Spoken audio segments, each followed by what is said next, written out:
Good evening, ladies and gentlemen. How are we all doing? Audio's good, audio is good. Hope you're doing all right this evening.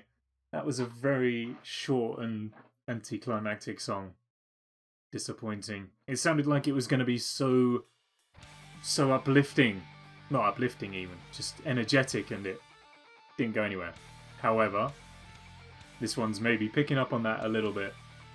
How is everybody? Welcome. Welcome to the stream. Oh man. This is really good. Good music. I like it. Good evening, Jay. Welcome. Nay's here as well. Dragons. I can't wait. I'm so excited to sit down with it. It's going to be so much fun. It did finish installing just in time.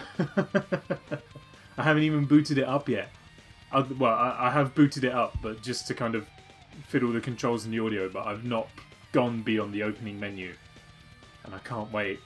I am so excited. Good day, Iron Chet. Good evening as well. Not feeling great. New tablets make me nauseous. Oh, sorry to hear that. That's not very good. I haven't got much to suggest for that. This song was good, but this is not this is the wrong environment for this kind of song. Do you know what? The Christmas adverts have started now. Let's put the let's put some of the Christmas songs on. Ah, here we go. 'Tis the season. There we are. A Night of Snow by Danny Evo. Well, I'm sorry to hear that, my friend. I hope they either stop doing that, or I don't know. I don't really know. There's not much you can do, really. It's a side effect. It's a side effect, I suppose. How is everybody else? We all okay this evening on this glorious Sunday evening? I think that can come down a little bit. It's beginning to feel a lot like Christmas. It is. It is. I have seen the John Lewis advert. I thought it sucked. But I'm generally quite apathetic towards the John Lewis adverts. I feel like they peaked with The Old Man on the Moon. They haven't really succeeded since then. Never mind the tablets. I think the Christmas adverts are making me nauseous. There's one at the moment that advertises a triple chocolate panettone, and she's like, "Oh, it's got milk chocolate and dark chocolate, and oh, well, go on then, add some white chocolate bits on top." And it's like, well, you've got to, otherwise it's not triple chocolate, is it? It's absurd. Kevin the Carrot is Lidl, I think, isn't he? Other shops are available across the board. Can get away with Christmas as well because Rach isn't here this evening. She loathes Christmas, so we got to make the most of the Christmas tunes while we can.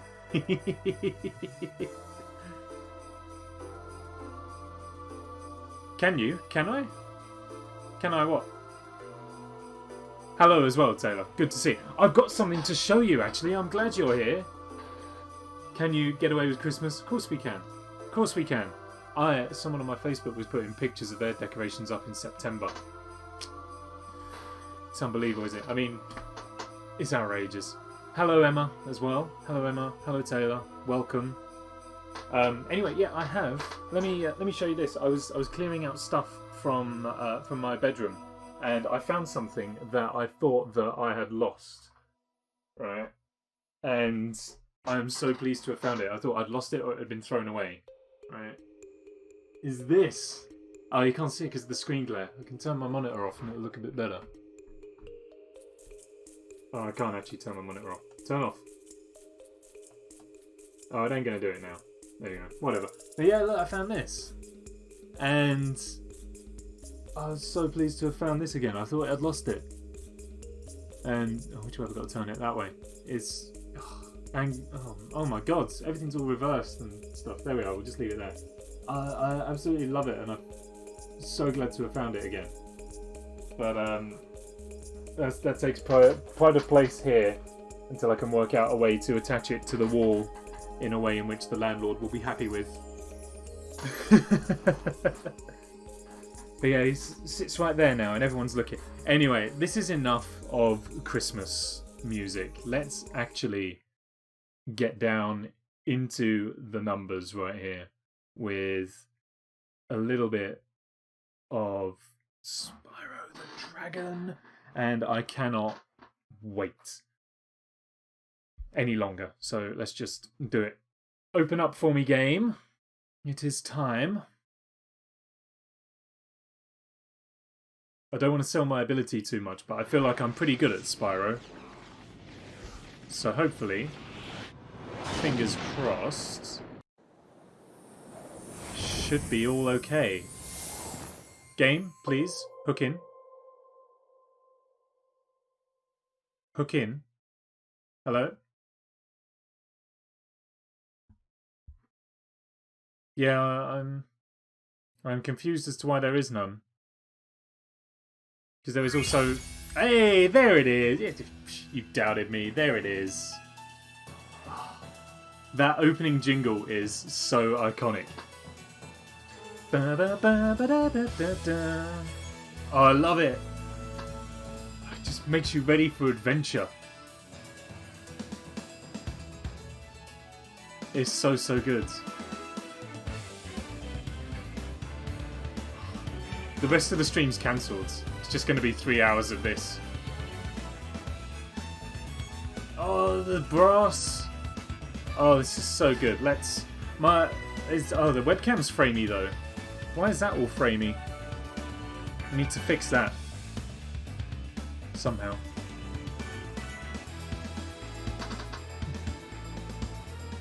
Yeah, it's all... Shouldn't be like that. Is that any better? Maybe. It is better. It's smoother, but slightly out of sync. It seems I can only have one or the other.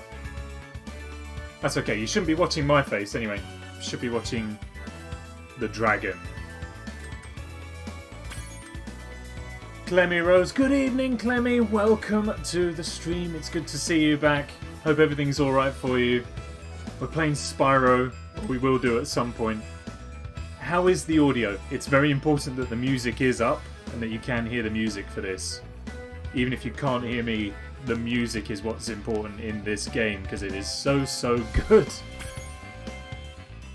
Oh, I can't wait. It's good to be back. It's good to have you back. I'm very familiar with the first game. I've never played Ripto's Rage nor Year of the Dragon, so I'm looking forward to getting around to those. But we're going to start at the start. We should start at the start. And I am so, so excited. In the world of dragons. You was looking forward to the stream? That's good to hear. Thank you. I was looking forward to the stream as well. Oh.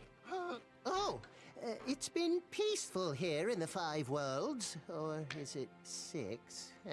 For a dragon's age. We now have 12,000 treasure. Or is it 14,000? What about this Ganasty Ganok character? Now, I understand he's found a magic spell to turn gems into warriors for his cause. I'll take that question. Nasty Nork is a simple creature. Simple?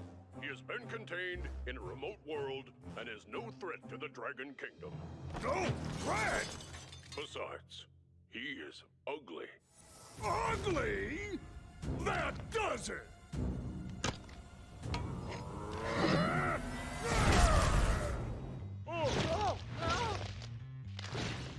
Huh? Looks like I've got some things to do. I was literally just looking at those inspirational posters as well. They're so good. Imagination rhymes with devastation. The adventure begins. First of all, something very important. The music has to be... It has to be the original. Volume's already there. Has to be the original. Oh. It's just something so good about it. Let's go. Let's go. Let's get into this. Rescued Nestor.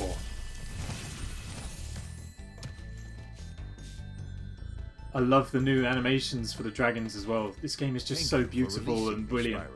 Free 10 dragons in the artisan world, then find the balloonist. He'll transport you to the next world. What about Nasty Nork? I'm going after him. Find dragons first. That's all I can tell you. I want like a little pet Spyro. We need to do some work on the camera there as well. The camera needs active. Yeah, needs to be working all the time. That's a bit better. There we go.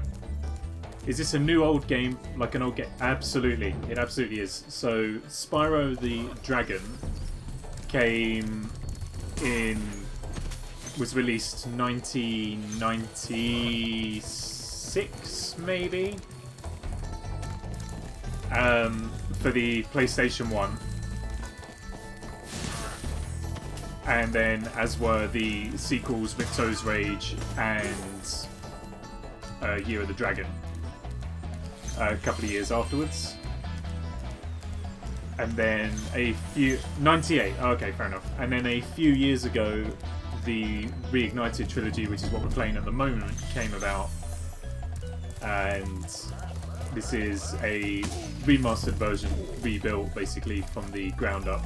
Similar to the other day when we was playing Crash Bandicoot, that was also a remaster and remake of the original 3 games.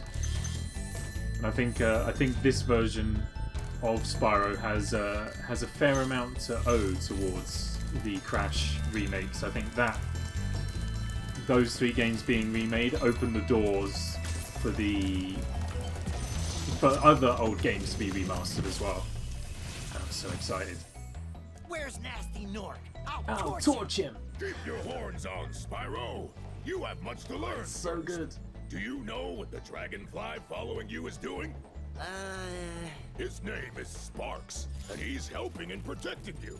Keep an eye on him and see what I mean. Perfect, yes, so the little dragonfly following us is basically our health indicator. As we take damage, he will change colour from yellow to blue to green, and then he will disappear. And then once he disappears, if we take one more bit of damage, then we lose a life. Sunny Flight is the first bonus level of the game. We will come back to that at some point. So you see, now he's a blue dragonfly because we took a bit of damage in water. Spyro's a dragon. In this game, he can't swim. Dragons breathe fire, and water probably isn't too healthy for them. There are a variety, extra life. A variety of collectibles to pick up in the game, most notably the treasure that we have been going after this whole time. We need to try and catch as much of it as possible. I will be aiming to 100% this game because I have 100%ed it in the past, so I know how to. It's just a question of whether or not we can actually do it in the remaster. Oh, perfect. Another dragon. Rescue Thomas. Hey, Spyro. Press the jump button twice to glide. And don't be afraid. Afraid? Of what? Falling from high mountain peaks? Plummeting into prehistoric glaciers? Oh, that. I love how, like, feline Spyro is in this. He reminds me of like a inquisitive cat. Basically, he's just curious. And I love the. Come here. I love that he is just. I don't know. He's just silky smooth. It's absolutely stunning. The original game was a masterpiece of its time, anyway.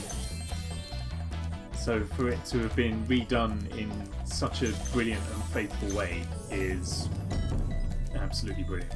Absolutely astounding. A Reborn doll unboxing. What is that? It sounds a little bit freaky. Alright, let's. We've done enough running around in the hub world here for a second. Let's actually take on a level now. Let's go to the first level.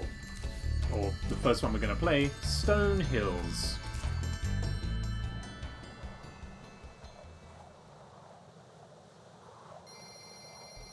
Reborn is a highly realistic silicone doll. Oh, okay. Oh, you can guide him on the screen. Oh, look at him go. He just reminds me of a cat. It's beautiful. A little kitten. Highly realistic silicone doll for... That hasn't made it feel any less unnerving to me. It still feels a little bit freaky. Alright, the loadings are not as seamless. It's a little bit framey across the loading in, but it's okay. We can manage. Oh, easy.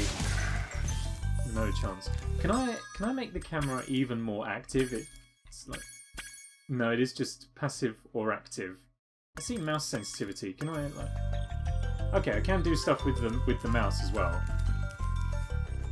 but it's we'll manage. We'll manage. What I do kind of need is if I could control the camera. Can I control the camera with direction buttons?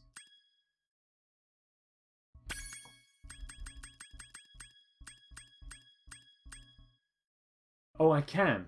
That would actually be better for me as A and D, and then centering on S. That'd probably be better. Oh, wait. Save. Free look, head bash, hover must be bound. What have I done? Oh, you must be bound to some. Oh, alright. Wait, what? What is that button supposed to be? Jump, charge, fire attack. I don't know, can you be... Oh, yeah, you can, whatever that is. I just didn't save it, did I? There you are. It's okay, we'll get there. A little bit of teething trouble. But that's alright, I think we're there now. Save.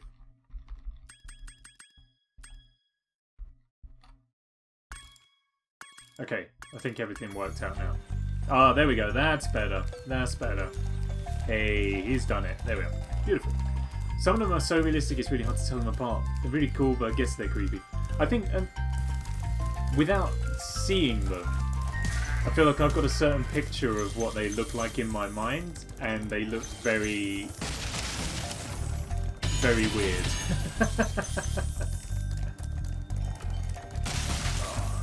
These are the really satisfying parts of the games where you can just charge through chests. Easier on PlayStation with analog sticks? Of course it is. It was a game that was made for PlayStation. On one of their platforms, you're saving So your it progress. That could it's be absolutely useful if you run ideal into for trouble. those, Not that you ever run into trouble. for that kind of control scheme with an analog stick. But I got to make do with what I have, and what I have is a PC and a keyboard. Getting goosebumps vibes. Beware, you're in for a scare. They look like a baby. Ooh dear. Certainly don't want a real one. If I was going to have one, it would be a silicone one. They're probably a lot cleaner than real ones. He stays strong, like me. Sure. Oh, no, I didn't want to go up yet. I need to go back down. Just waiting for the moments we hear. Then there is a thief in this level, so it won't be long before we hear the. And I'm hoping for that to be as glorious a moment as every other moment has been so far in the game.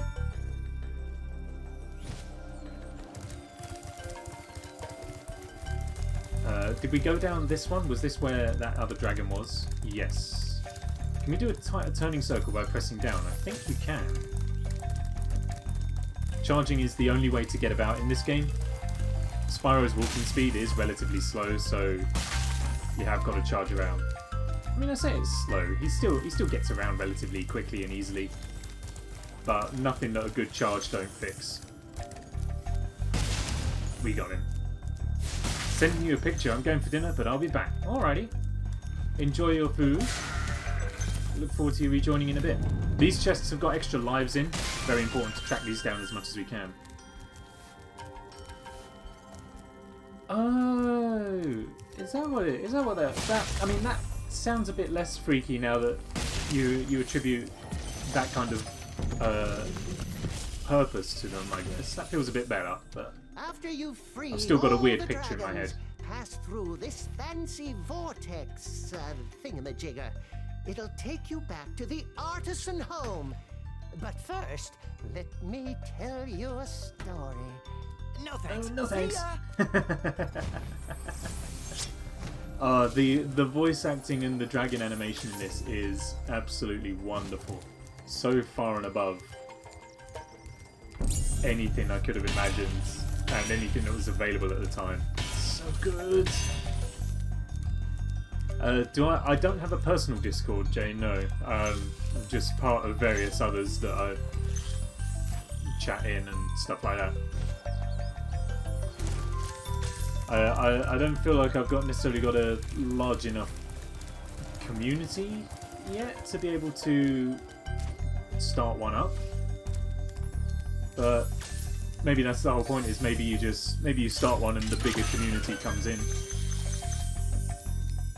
Having said that, I don't really know the first thing about Discord, so I know how to type in it, and that's about it.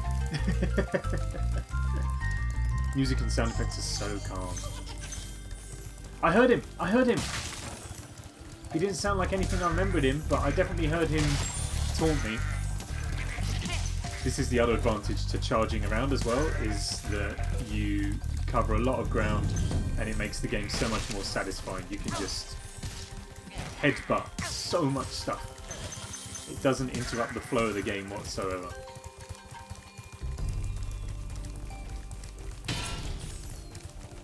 Mandala effect? Why are we back in the Mandala effect?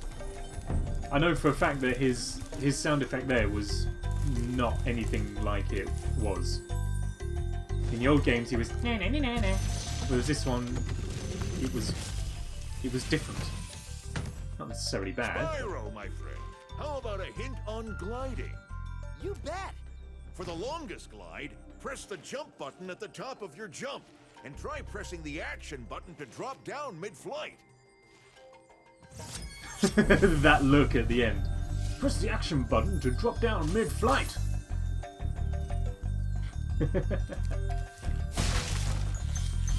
Now, where's the best jumping off spot? Probably over there, I think. You can use the Pandemic Crew Discord. I'm there, aren't I? I think I'm on that.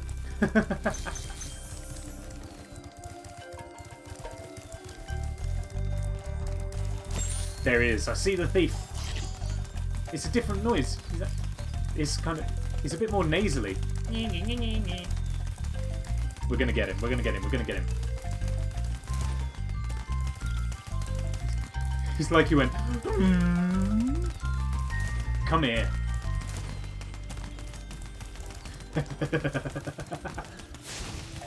Oh, you scurried away. We got him. We got him. We got him. We've got him. He's there. So eggs are another collectible in the game. We need to try and recover as many of those as possible in order to be able to get our 100% up. Or 120%, I think. 100% is for beating the game. 120 is for finding all the treasure, all the dragons, all the baby eggs.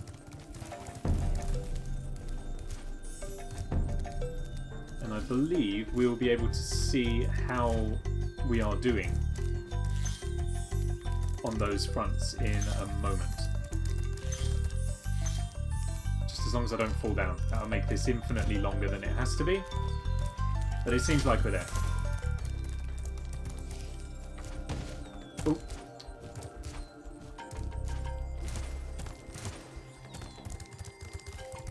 I may need to do some more fiddling around with the controls before we come on to the next stream, just to try and make things a bit more streamlined, because the camera still doesn't move as quickly as I would like, and I reckon that the mouse will be good for that, but I'll just need to do some other configuration, and I don't want to spend the whole stream doing that, so I'll persevere for the time being, but we'll maybe do some modifications for next time. Now, I'm missing what looks like 2 gems, I think. Pause. How am I doing? I need the guidebook. Show me how I'm doing. Yeah, I need 2 more gems. Meant for your fans and followers. Oh, okay, awesome. Well, then we can, that's not a bad idea. That's not a bad idea. So, yes, I don't have a Discord, but I may have a forum to use as one instead, imminently. The way he runs sounds like a galloping horse. It's very pleasant. This is the thing. Everything is just so beautiful and unintrusive. The little clippity-clop of him running around. Oh, do you know what I'm missing as well? I know what it is. It's this chest right here!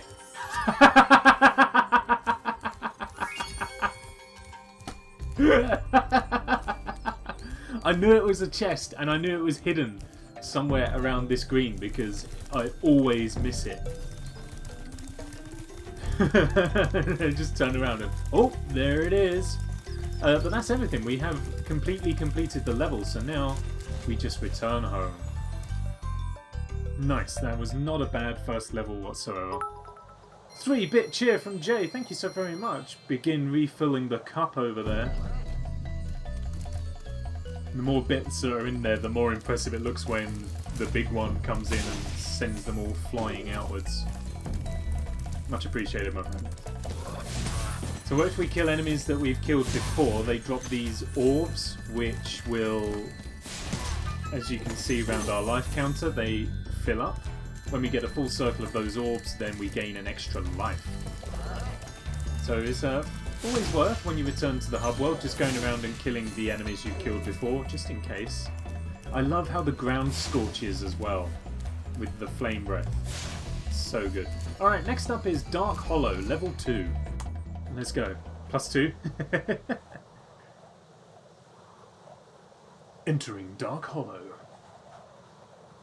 I think this has got one of the really good tracks. There's one that really sticks out in my mind, and it's the music for the first boss fight, I believe. And it is just so good. It's so relaxed and chilled out. Oh yeah, this one.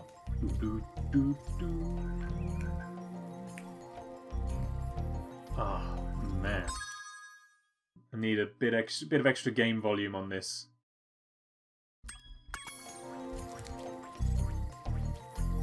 It's so good.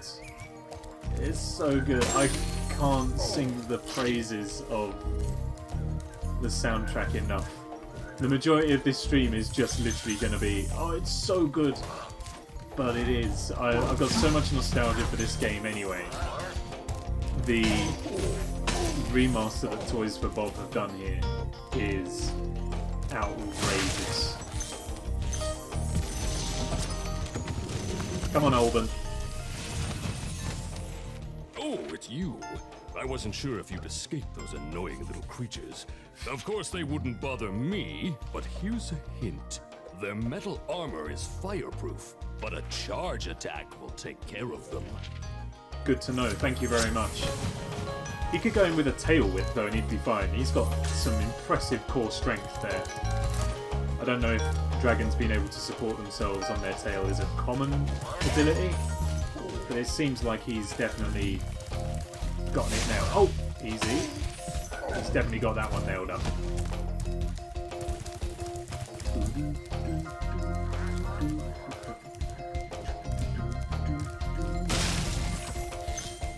Oh, no, none of that. Get him from behind. With a massive chest plate like that, your only option is to torch him from behind.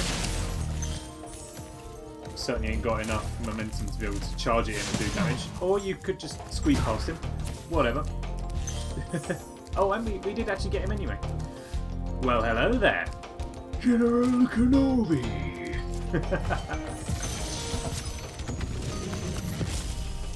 I love it. Good evening, Morgan. Hope you're doing alright this evening. Oh, I skipped it. Oh, no. Never mind. We can get him to replay, though. Excuse me, miss. Hi, Spyro. Hi. What did he say?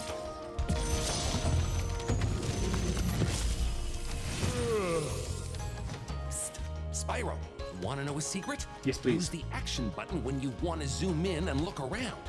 Oh, your secret's safe with me. He's just so cute. I love him. Oops, wrong button. It's okay though, we're fine. Just cruising along. How's everybody's Sunday been? Nice and chilled out, I hope. Shouldn't be anything too stressful about Sundays. Oh, just look at him in all this detail, it's brilliant. How is everyone, says Morgan? I am doing very well, thank you. Having such a great time. We're only half an hour deep. And it's such a great game! Oh my gosh. I can only apologise. This will probably be some of the worst commentary. Excuse me. Some of the worst commentary I've ever given. And that's saying something. But... oh, torch him! If you torch the random critters, they spit out butterflies, which the dragonfly eats to be able to... hey, we got an achievement as well. They spit out butterflies, which our dragonfly eats, and that's how we recover our hit points in this game. Nice. Been having cuddles with your little sister? Aww. At a safe 2 meter distance, I hope.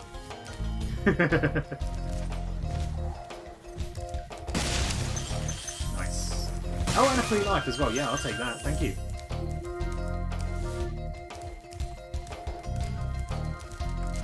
I'm going to replay this again on my own time with the remastered music in as well. Because if the remastered music is as good as the original, which we're listening to at the moment, then that is also something that should be witnessed, I reckon. Maybe we'll swap it out for a couple of levels. But I've definitely got to be riding with the original music for the time being. +1. Big enemies like this Nork with the club cannot be charged, but a quick flame, that should defeat them. Alas, poor Yorick. I did know him.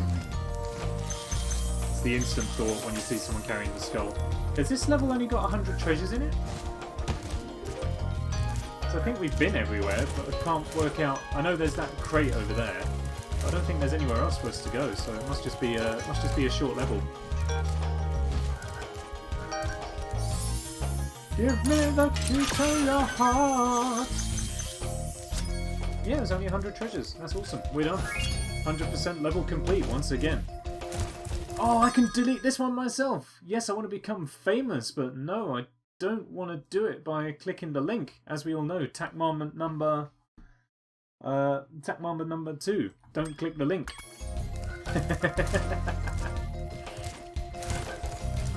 Beautiful. Glad to have it though. Glad to have it. It's not often that we get one with I don't know. It looked like a Thai. I think that was from Thailand. That one. True Shot. Good evening. Welcome to the stream. Hope you're doing all right this evening. We are trawling through the lands of Spyro the Dragon. The Reignited lands, to be specific. And I am in heaven with this thing. It's... oops, just charging to it. It's absolutely sensational. My goodness me. I can't stop saying it. Everyone's sick of it by now. Is there another level to the Artisan's homeland? Yes, there is. There's this one up here. I forgot about this one. This one, if I remember rightly, is called Town Square.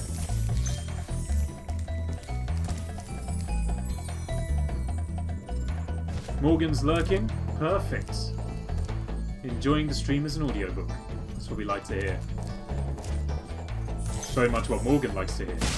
Because he is enjoying this as an audiobook. This stream is also available in a visual format, which I believe is what everyone else is tuning in with. How's things been for you, True Shot? Everything's going all well for you. Hope your Sunday hasn't been too stressful. It is, after all, the day of rest. I've done absolutely nothing today. I watched Hell's Kitchen. Found out that Hell's Kitchen is currently running on the ITV hub, so been catching up on the most recent series of Hell's Kitchen.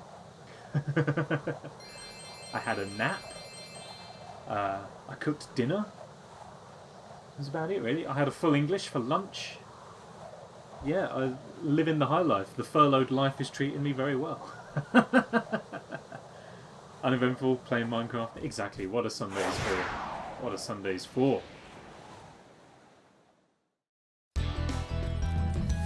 You know what? Let's go for some of the new music in this one. Reignited, dynamic, sure, why not? I mean, it's not much different. Just a little bit more. I don't know. I mean, obviously, I'm gonna say it's different, but just a little bit better.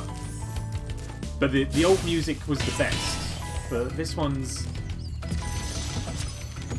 it's very faithfully recreated whilst still Welcome to Town adding Square, its own Spyro. spin. It's good. Begin exploring by gliding to that area with the bulls. Use the right stick to get a good look. The right stick on the keyboard and mouse, but I'll paraphrase. I think I know what he was trying to tell me.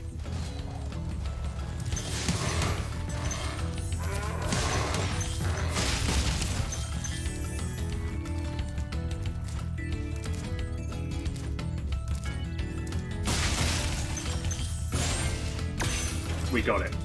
Nice. Another free life, that's wonderful. Haven't lost a single one yet, and I do not intend to for a considerable length of time. I may not be the best at this game, but I feel like I'm pretty dang good. The cake says thanks, Spyro. Did you know that you get your longest glides by pressing the jump button at the very top of your jump? That's so cool. Oh, that's a matador. Honestly, all the new touches they've been able to add to this that weren't possible when the game was first released are just like. There's another thief. I hear you. Oh, there. I think he's up there. All the touches they've added are just sensational.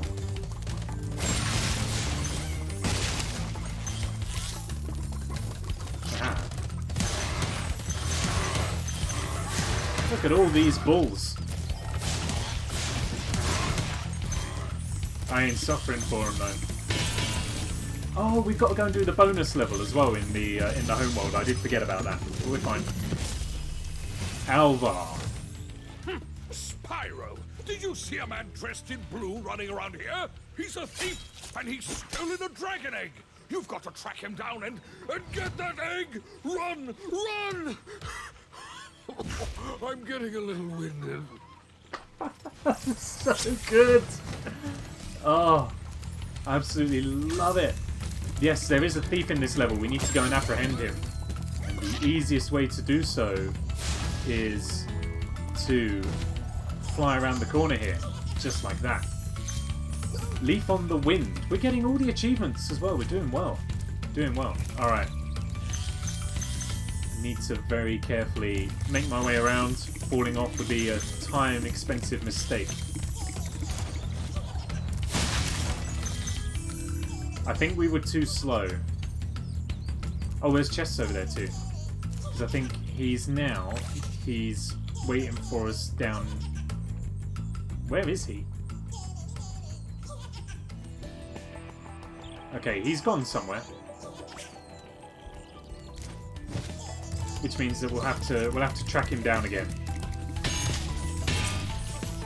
But that's fine, we can wait.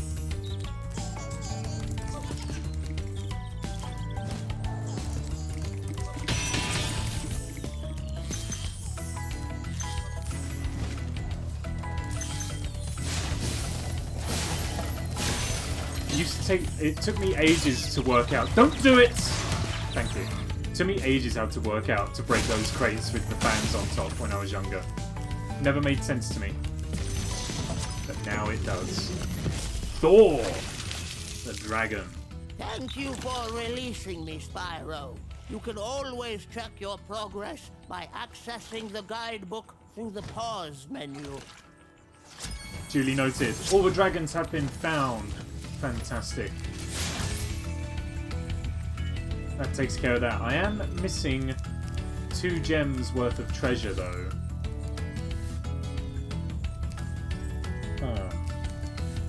So, in light of that, let us return to the start of the level, which was here.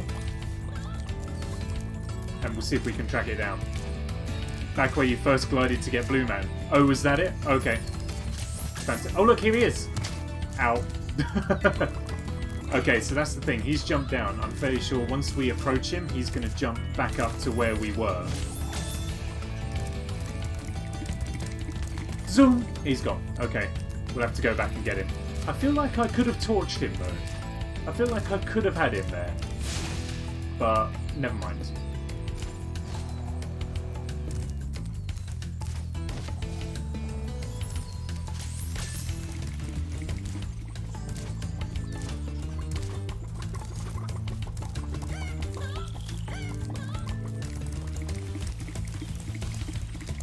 Is it, oh, it's right over on his side, was it?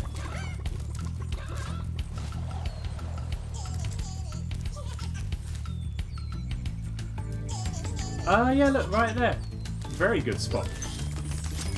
You're mine! You're not mine. We got caught on the geometry. You're mine, you're mine, you're mine, you're mine, you're mine. Yes! Mid-air takedown. That's the way it's done.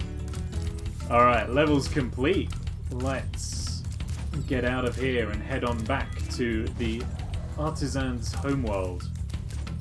I think we're currently ahead of the game right here. I mean, obviously, but I'd better let me heal my dragonfly while I'm here. Look at all them chickens. Go, eat, feast yourself. Good boy. Let's go. Return home. Thanks for that spot. It probably would have taken me far too long to track that down. Alright, how are we doing? We are fully complete on everywhere for the time being. That's good. Look at all those chickens! Absolutely. Whoop. Right, so we've got to go and do the bonus level over at Sunny Flight first of all. Then we can go and take on the boss for this area. There it is. So on every world is one of these flight levels, which are just bonus levels. You have a set amount of time to complete all of the obstacles. And then 3 bits from Nay. Thank you so much. Yes. Very much appreciated. So yeah, these are purely flying levels. And we have a set amount of time to get all of the objectives. So on this one we've got to burn these chests.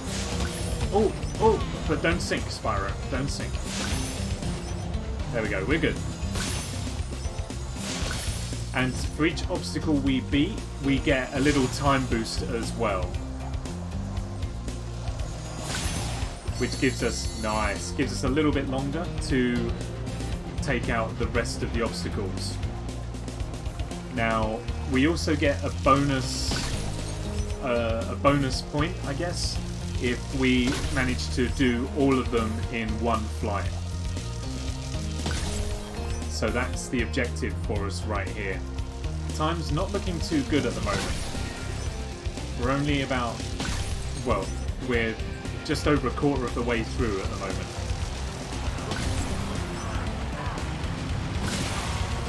Fine, we got to double up on some of these. Through the gate. That's good. Halfway complete. But we are running out of time. The tactic's got to be to try and fly into the planes rather than with the planes.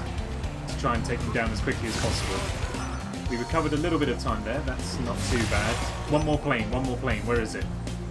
Where? Oh, it's below. Oh, that's less good. Come on. Okay, he's there. We can do it. We can get him. That's that. Now we just got the trains to do. We've got to destroy the barrels on the trains. Please allow this to be the victory we seek. 4 more. Come on, come on. 2 more. We can do it. We've done it. This is it. We're there. 2 more. All 4 completed in one go on the first try. That is the way it's done. We're not going to try again though. There's no point going for our best time. Because quite frankly, I don't think we're going to be able to do any better than that. Fantastic. That was a good sunny flight. That was very good. Oh hey, I missed a gem. How did we miss that? Sally's on 74. What's down this way? I haven't been here yet.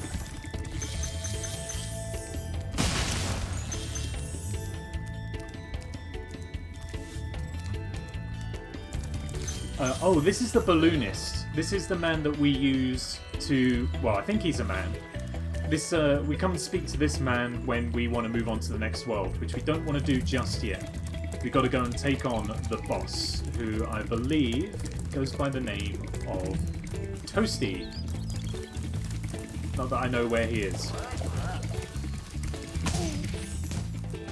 Oh, 1 more kill and then we get an extra life. Where are you? There you are. We got him. It's another life ready to add to the rack. That's beautiful. I can hear you shivering. Perfect. Toasty, wherefore art thou? Ah, through here. Here he is. Couple more treasure chests. This should carry us. Oh, I'm missing 1. Ooh. Oh, there it is. Fantastic. Rescued Argus. Mr. Filch, how goes it? Cool flash. Do that again. The artisan's boss is through a portal behind me. You can challenge him now, if you feel you are ready. I'm ready. Bring it on. We can do this. So that's it. We've completed the homeworld as well, which is brilliant. All we've got to do now is take on the boss, and we are sorted. Before I go in, I'm going to change the music back to the original. Because, if I'm right, this is the level with possibly the best music in the entire game. And I don't make that claim lightly. Confronting Toasty.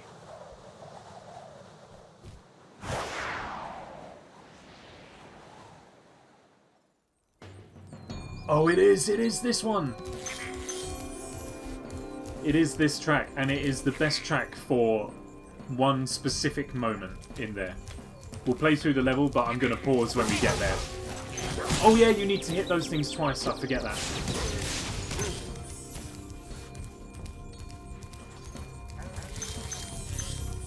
I could actually stand to die on this level, it isn't out of the question. Purely because of these dogs. I think we just got to attack and run away.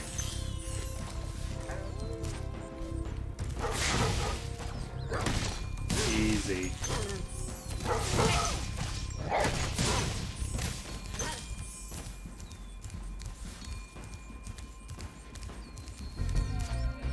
Oh, it's coming. It's coming.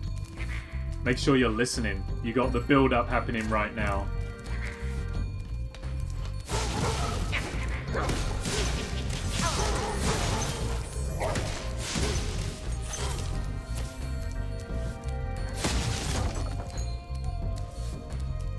Alright, we're gonna wait. Ready for this.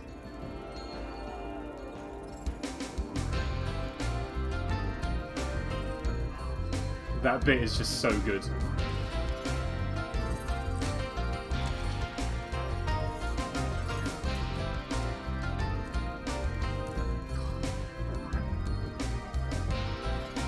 I love it.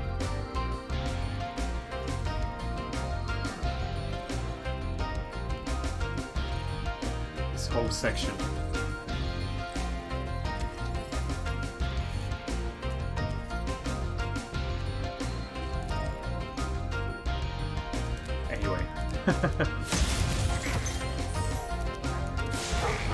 Oh, in the interest of not getting the DMCA strike, that was the track for the level Toasty in the Spyro the Dragon game. I was playing that out loud for the uses of review and criticism. My review of the song is it is an absolute banger. My criticism is that drop. No! The drop doesn't go on long enough. Damn. I told you it was possible to die in this level. I'm deeply upset by that because I also feel like that death was taken outside of my hands. I think I may have just been vibing too hard. Still, ultimately, we get to listen to it a bit longer.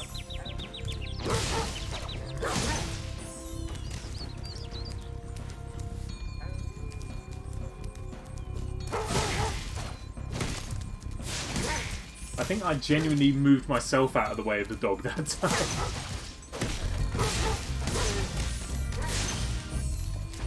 It's alright, it's coming again. If I get to listen to this song longer, so be it. This is the one level I don't mind dying on.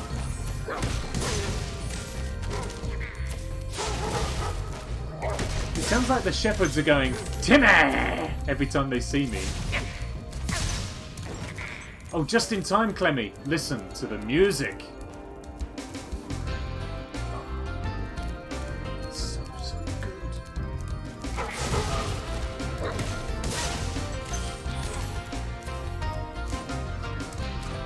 I love it. You're in a bad mood, though. That's unfortunate to hear. I do hope everything's all okay for you. Don't try it. We got it.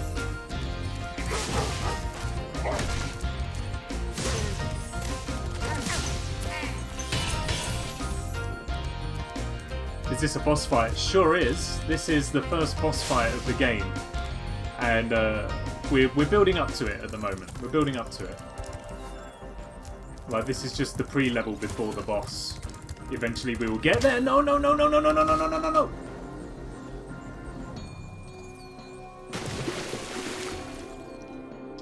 Eventually we will get there. That was 100% my fault, that one. I'll take the blame solely for that death. That was just me being careless.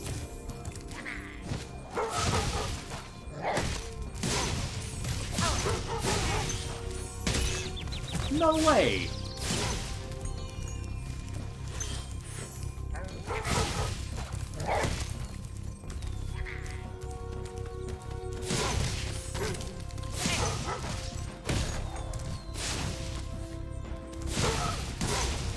We got him. Got him on the double there. Some sort of talking to because I've been irresponsible with bedtimes and how life will be hard and this is your time to practice when you become a... Sleep when you're tired. This that'd be my best advice.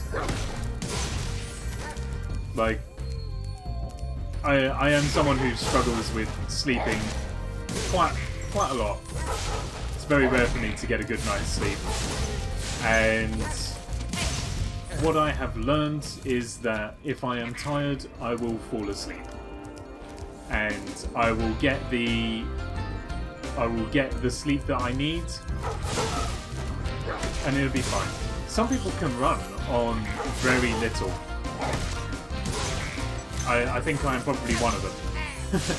Like, I don't need much sleep. I can wake up in the following day after a few hours and just crack on. Yeah, I can understand the concern. It's good to get a good sleeping pattern in, but at the same time, I don't think it's the be-all and end-all. Lube, good to see you. Hello, welcome to the stream. Welcome to the stream. Good to get ready for adulthood, but don't go up too fast. I think I smell a That's barbecue. very, very good advice. Spyro. That's why I spend my time playing video games from my childhood, because I didn't appreciate how good they were. So I play all these ones just to take me back to a younger time. I nap very frequently. I had a nap for about an hour today and I haven't even done anything. I had no right to be tired or napping. Anyway, here is our first boss fight. It is Toasty, the colossal scarecrow. Very easy. Just torch him. That's all you need to do. Oh no, oh no. We are suffering a little bit though. And who knew? That giant angry scarecrow just happened to be a goat on stilts. Don't get it, don't do it. That's it. They're out. And then we just need to smack the goat with a torch. And the jobs are good. Boom, boom. And I'm missing 4 treasure. There they are.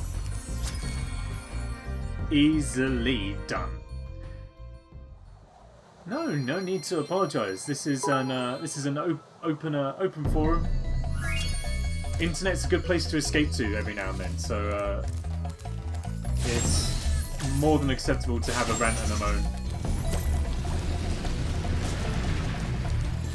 Not only does it help you get stuff off your chest, but you never know, someone may just pop in with the award-winning piece of advice that you needed to either resolve the situation or look at it in a different way. So by all means, rant away. I need to find the balloonist so that we can move on from this area. We recovered a life. That's a very, very important move going forward. So I believe that's everything. I think we've completely completed the first world, which is good. Couldn't wait to grow up so I could do all the adult things do. Now I'm an adult, I just want to be a kid again. That is the sad, cruel fact of life. It is very sad, but it is also very true. Busy rescuing dragons, Spyro. Just cares for you. You'll find out in a few years when you're old enough for her to leave you alone. Yeah, it's true. You may travel to the Peacekeeper's world if you like. And everything comes from a place of love and concern. But are you ready to go? I'm ready to go, Marco. Everything comes from a place of love and concern, but it's I think whilst it's important to kind of heed that advice, it's also kind of like Lou says, it's also important to, you know, mess around and sort of be the age that you are for a bit. No point growing up quickly. What's one of those really inspirational quotes? It's like, life ain't a race. There's no prize for getting to the end first. Don't be in a rush to grow up. Just live it. Live and enjoy it. Love the Peacekeeper's world, Brown Eyes. Thank you for joining in, Brown Eyes. I've not seen your name before in the stream. Very nice to have you here. But yes, we are here in the Peacekeeper's world too. And I am ready to return to the updated music. Now I've had Toasty out of the way. Peacekeepers is a land of soldiers and warfare, as you can see by the artillery and the cannons. Because as everybody knows, the only effective way to keep the peace is with giant weapons. As Children of Bodom said, if you want peace, prepare for war. As Megadeth said, peace sells, but who's buying? Very important to consider those. The enemies moon you, you're absolutely right, they do. Where are they? Oh, it's these ones over here. Come on, boys. Maybe not you. Everybody else, though? Alright. What's behind curtain number 1? It's the Mooney! I'll be back. No problem, Clemmy. See you in a little bit. Number 2. Oh, he's just... oh, and there he goes. Oh, it's literally when you turn your back.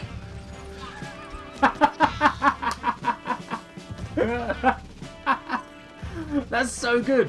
What are you doing? Oh, no, nothing. Not me. I didn't realise it was literally only when they turned their back. I thought that was just what they did. I didn't do anything that time. the frame of the tent collapsed on his head, and that was enough to end him by the looks of it. Oh, it's so good. All the little details. I keep saying it, and I'm gonna keep saying it forever and ever. It's so good. Let's take on our first level in Dry Canyon. Oh. They don't make games like they used to. They certainly don't. They certainly don't. But I'm glad that they've made a game that they used to and have added their own spin to it. You know what I'm trying to say? It retains everything brilliant about the old game and just adds enough flair, a little bit of sprinkle, just to kind of give it its own personality and joy. I think that's probably very important, because you get dinosaurs like me who grew up playing the original, and here you are doing a remaster. There's a lot of pressure on that, because you've got everybody going, well, it's not going to be the same. It's got a certain reputation to live up to, and if it doesn't hit that reputation, people tend to be very vocal about that. And I was certainly in that camp when the Crash remasters were first being announced.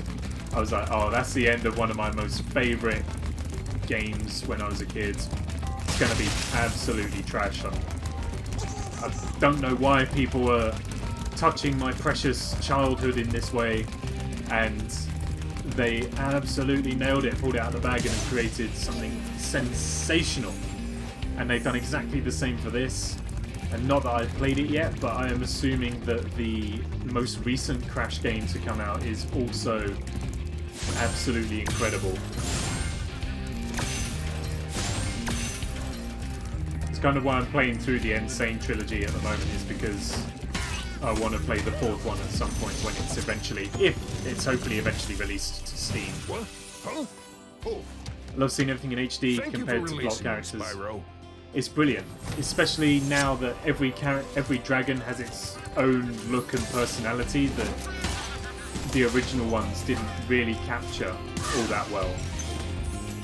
Every dragon did have its own look, but now they've got their own props and stuff that makes them truly unique. It's just so good. The capability of the game is now so much better. It's possible to achieve so much more, and they've done it to resounding success, in my opinion. Can't sing the praises of this game highly enough. Pretty sure that if you flame the cactus and wait seconds, yeah, they certainly used to. I remember that from the old version, from the original. Let's see if that's still the same here.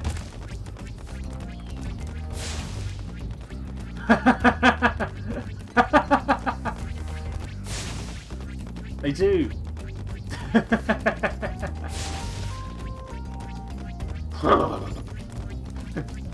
I love it. Oh, I need to heal actually. Come on.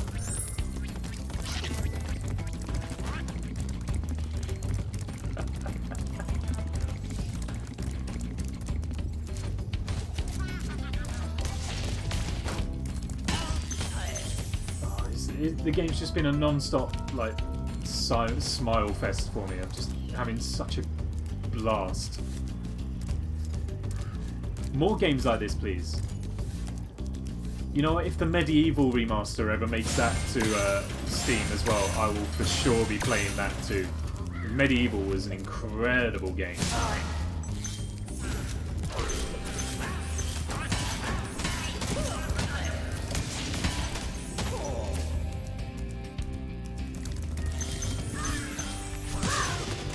Twofer right there. That was two birds, one flame. My signature move. Not going to do it there though, I don't want to show off.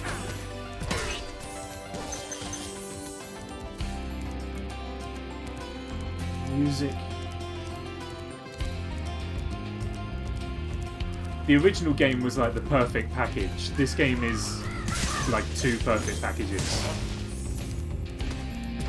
And I'm not ashamed to admit that. I think that's a very fair assessment.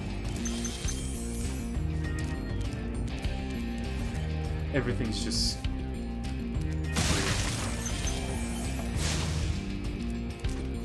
Oh, is that going to make it? Oh, it does. Only just, though.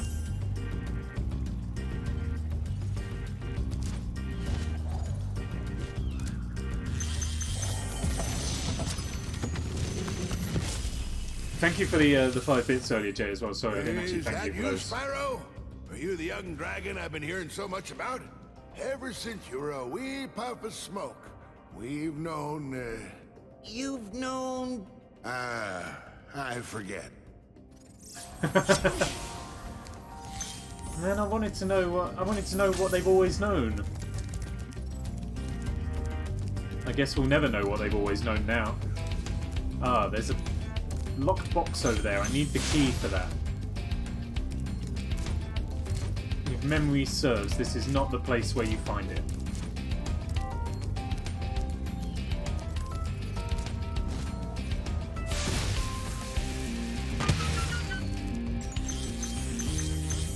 Fireworks kill, be careful. Don't stand too close.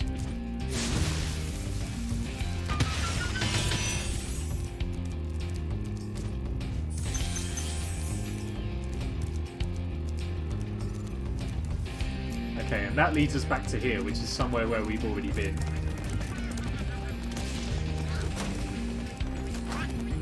Oh, I pressed the wrong button. I was like, why is he not charging? Like, well, you gotta press the correct button to get it to do that. It's a common thing in video games. You press the correct button, it does the output you want.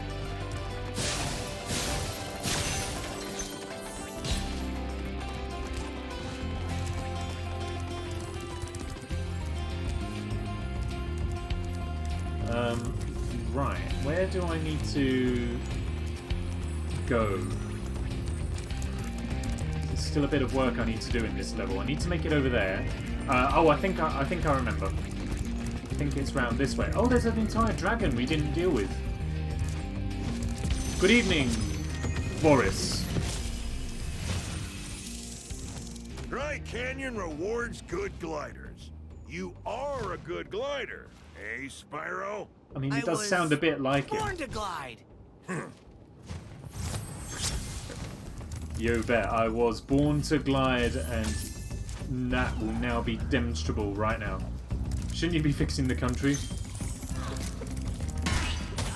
Currently, the situation is under control. Therefore, I can afford to spend the time educating a young dragon how to glide through a dry canyon. And I think you just hug the wall right here. That's how you do it. Still missing a lot of gems though. Oh, there is the locked box actually. We should be fine. Incredible glide, Spyro. I thought I'd be stuck here forever with those ugly vultures standing on my head. Those birds might look tough, but they're pretty tasty. Flame broiled with a pinch of salt. Mwah, chef's kiss. Ah, there we are. There's the key that I needed. Which means that now I've got to get back over to that locked box, which was in a different direction. This way? No.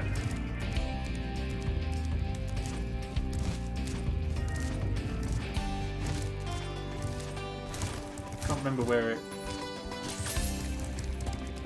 oh, no, over here. Over here. This is how we get there.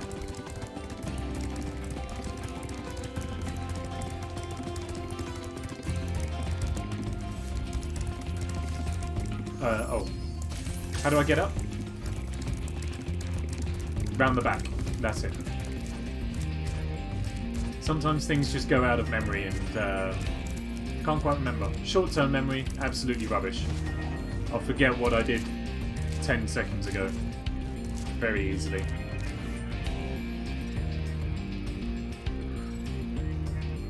I'll forget what I did 10 seconds ago. Very easily. Come on, Spyro, you can do it! Only just. Woo! Close. That gives us access to those. These should take care of everything else for us. 6 gems left. That's 2, that's 4, that's 6. Are we done? We're done. Have we finished the level? We have. We've completely completed the level, which means that now we can get out of here, return to the Peacekeepers, and progress further on our journey to save the... Has this world got a technical name? The Dragon Kingdom, I guess? Feels like a bit of a weak name, but the Dragon Kingdom is what it'll be. So I don't know what else to go for. Beautiful.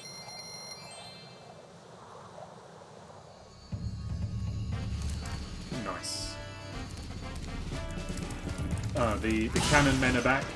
It was really framey there for a second. They were barely moving. Nice try. I see that gem there. I don't want those to be the ones that I forget.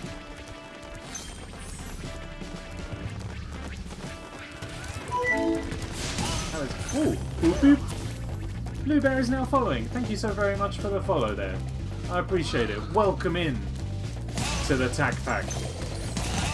Oh, satisfying. Take them all out. All 3. That's how you do it. Ain't got time for messing. Oh, they're all running now. Oh no, even the cannon guy. We'll come back. We'll come back. Next up is going to be Clifftown. Let's go and see what awaits us.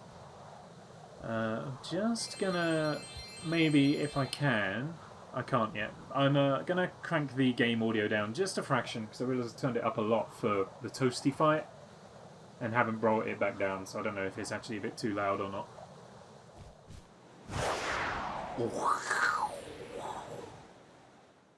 Oh my god, does he need to go that high? Come on, down you come. Beautiful. Oh, look at the bandito right there. Buenos dias, senor. I see you have returned to Clifftown. This is where your journey shall end, senor. Not so. What was that? Oh, hello. Don't want to forget about that. Now I know there's stuff going on behind right away.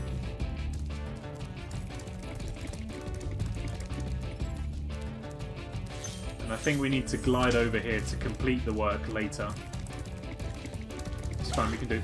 Oh, yeah. He does the charge. Excuse me? And then you have to cook the stew to get additional treasure out of it. Or whatever it is they're cooking. Soup, maybe some kind of delicious broth.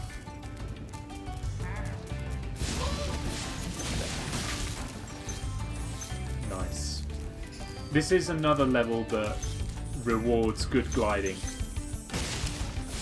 It's a lot of gliding work that needs to be done in this level.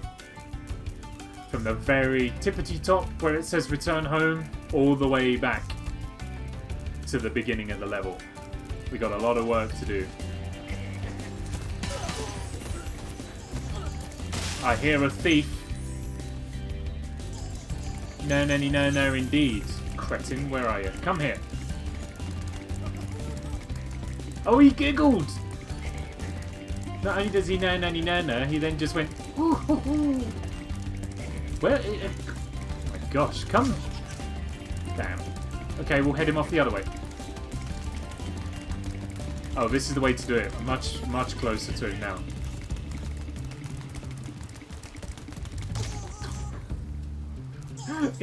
He laughs when you crash.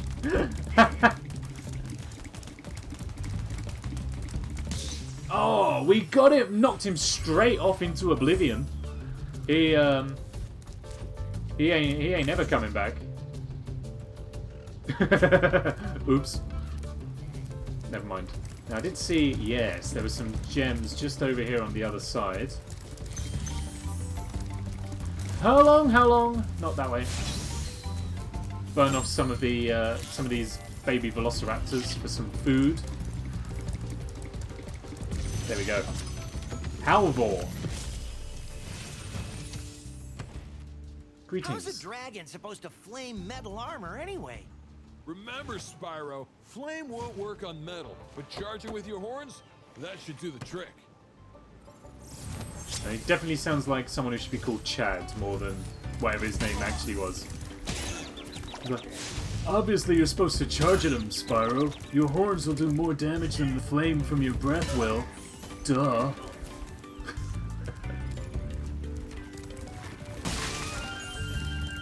No disrespect to any Chads out there, by the way. That's just how you sound.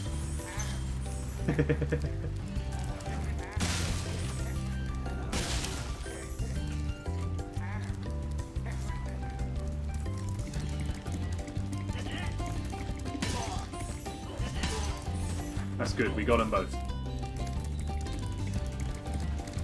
I'm gonna go and grab a couple more of these Velociraptors. I need help. Look at how panicked that other one looks! Look at him!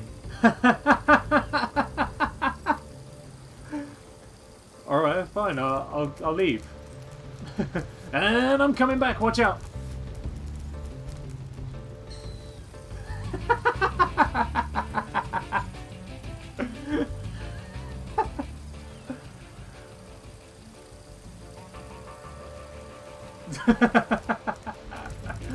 I love it!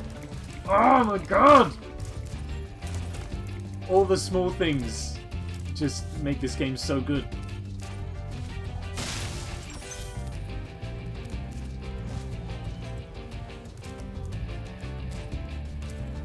I know there was a very obvious Blink-182 reference there, but I don't know the rest of the lyrics, so I couldn't make it. I'm sorry.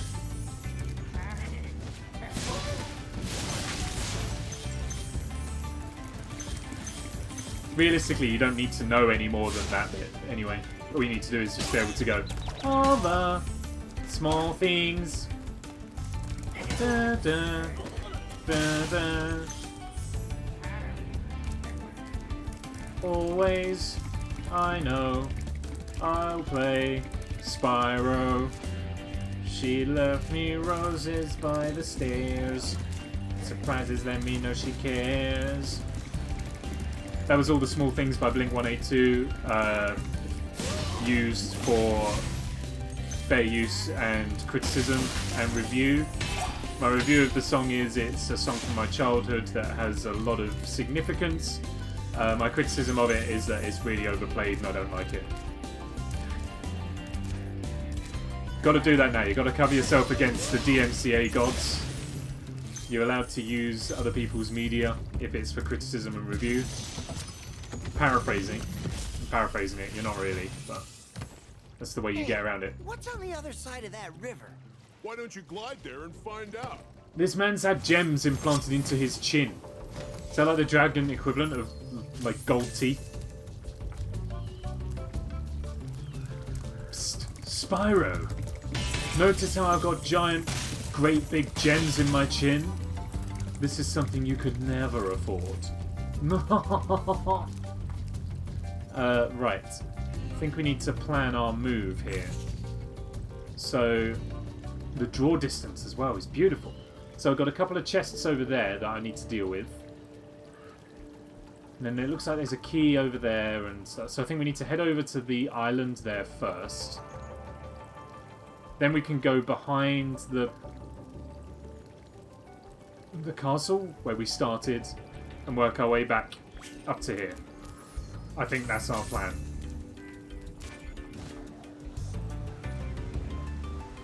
To infinity! We made it. It was never in any doubt. Remember, birds taste delicious. Flame boiled, broiled, whatever it was, and then just a pinch of salt. That's all we need to do.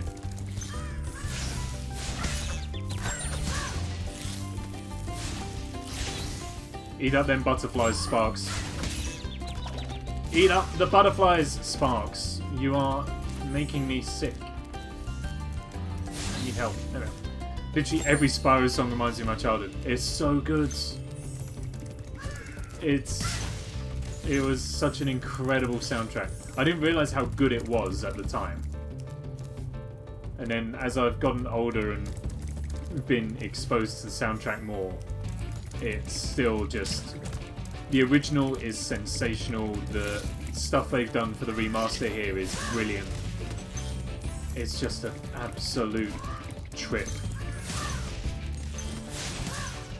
The nostalgia's incredible. Birds of a feather! We got another achievement! We're unstoppable.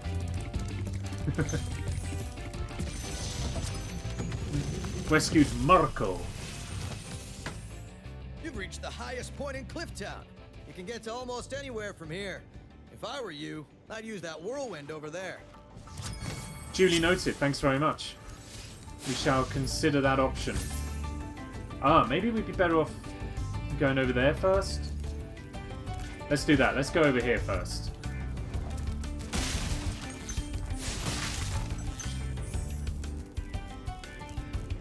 And then there's some other stuff that we've got to do over there that I can't just yet. Oh, hi. I missed these.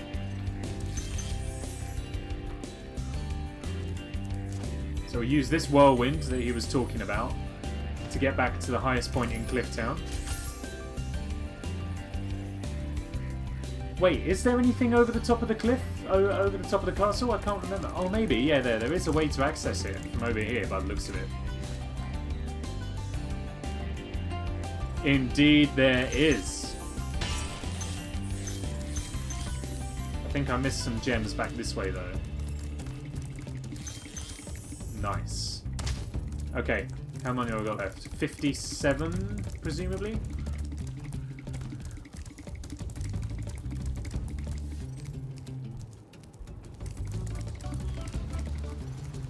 Yo, that's such a cool touch. I've just noticed in the music. So, it's got to come back up for this. That's so cool. I always just see the option for dynamic music, right? But you listen, you got the song in the background now, and then you start charging, and loads of bongos come in.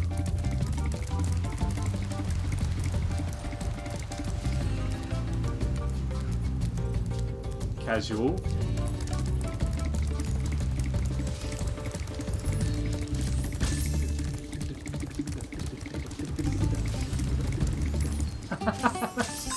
So cool.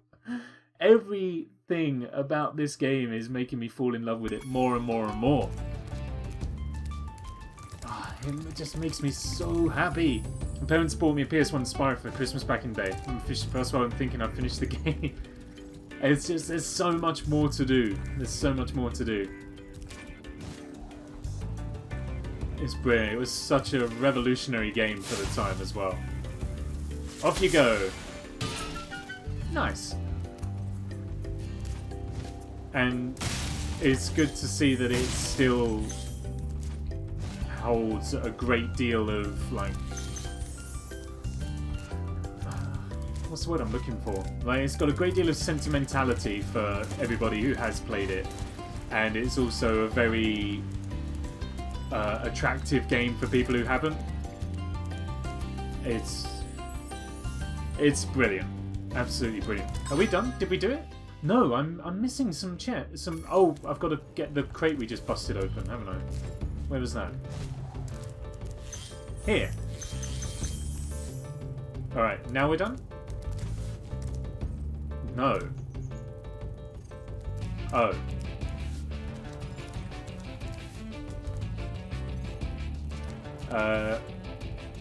T?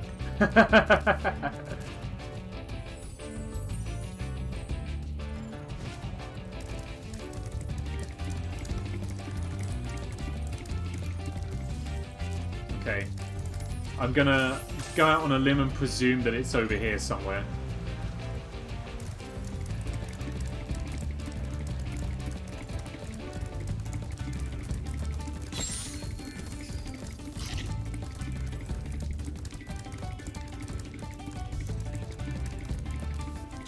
Oops.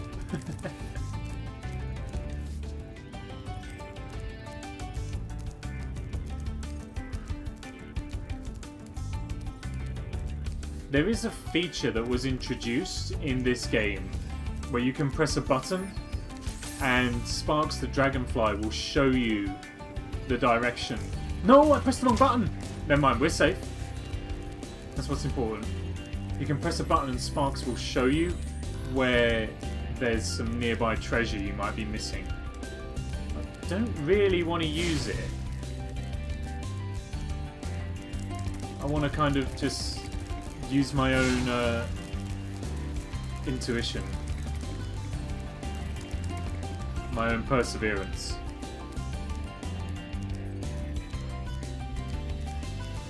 I get to enjoy loads more of these banging tunes though, so no complaints from me.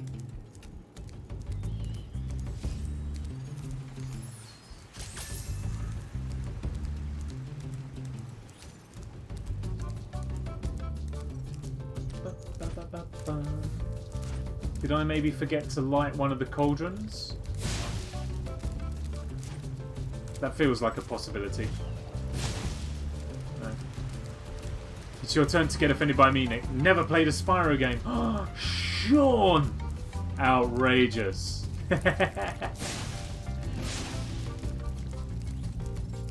I think it's only fair. There's been I think there's been quite a few actually. Yeah, look, there's a cauldron that's got a fire under it. There it was. I honestly could not recommend this version of the game enough because I anticipate it's quite tough now to get your hands on A PS1, B a copy of the first Spyro. This is as close to the original game as you could possibly get. It's absolutely... it's incredible. It's been fun to see this. I do want to get it on... Is it on the Switch? Then if it's whatever you can get it on, go for it. It's... I don't think there's any part of this that's a Hey, a skill point! Nice! And an extra life for that too. What are the skill points? How do I get to them? Skill points. Oh! Oh, right. Oh, have I got to go and... have I got to go back and do these? Oh.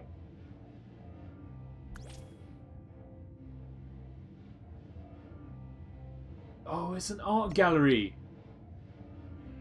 Oh. Alright, I might leave this open to public vote. Do you reckon we go back and try and get all the skill points?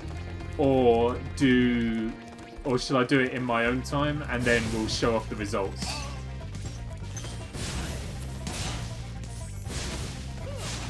I reckon it might be good to do the skill points on stream, purely because otherwise we'll be done with this in like 2 or 3 more streams.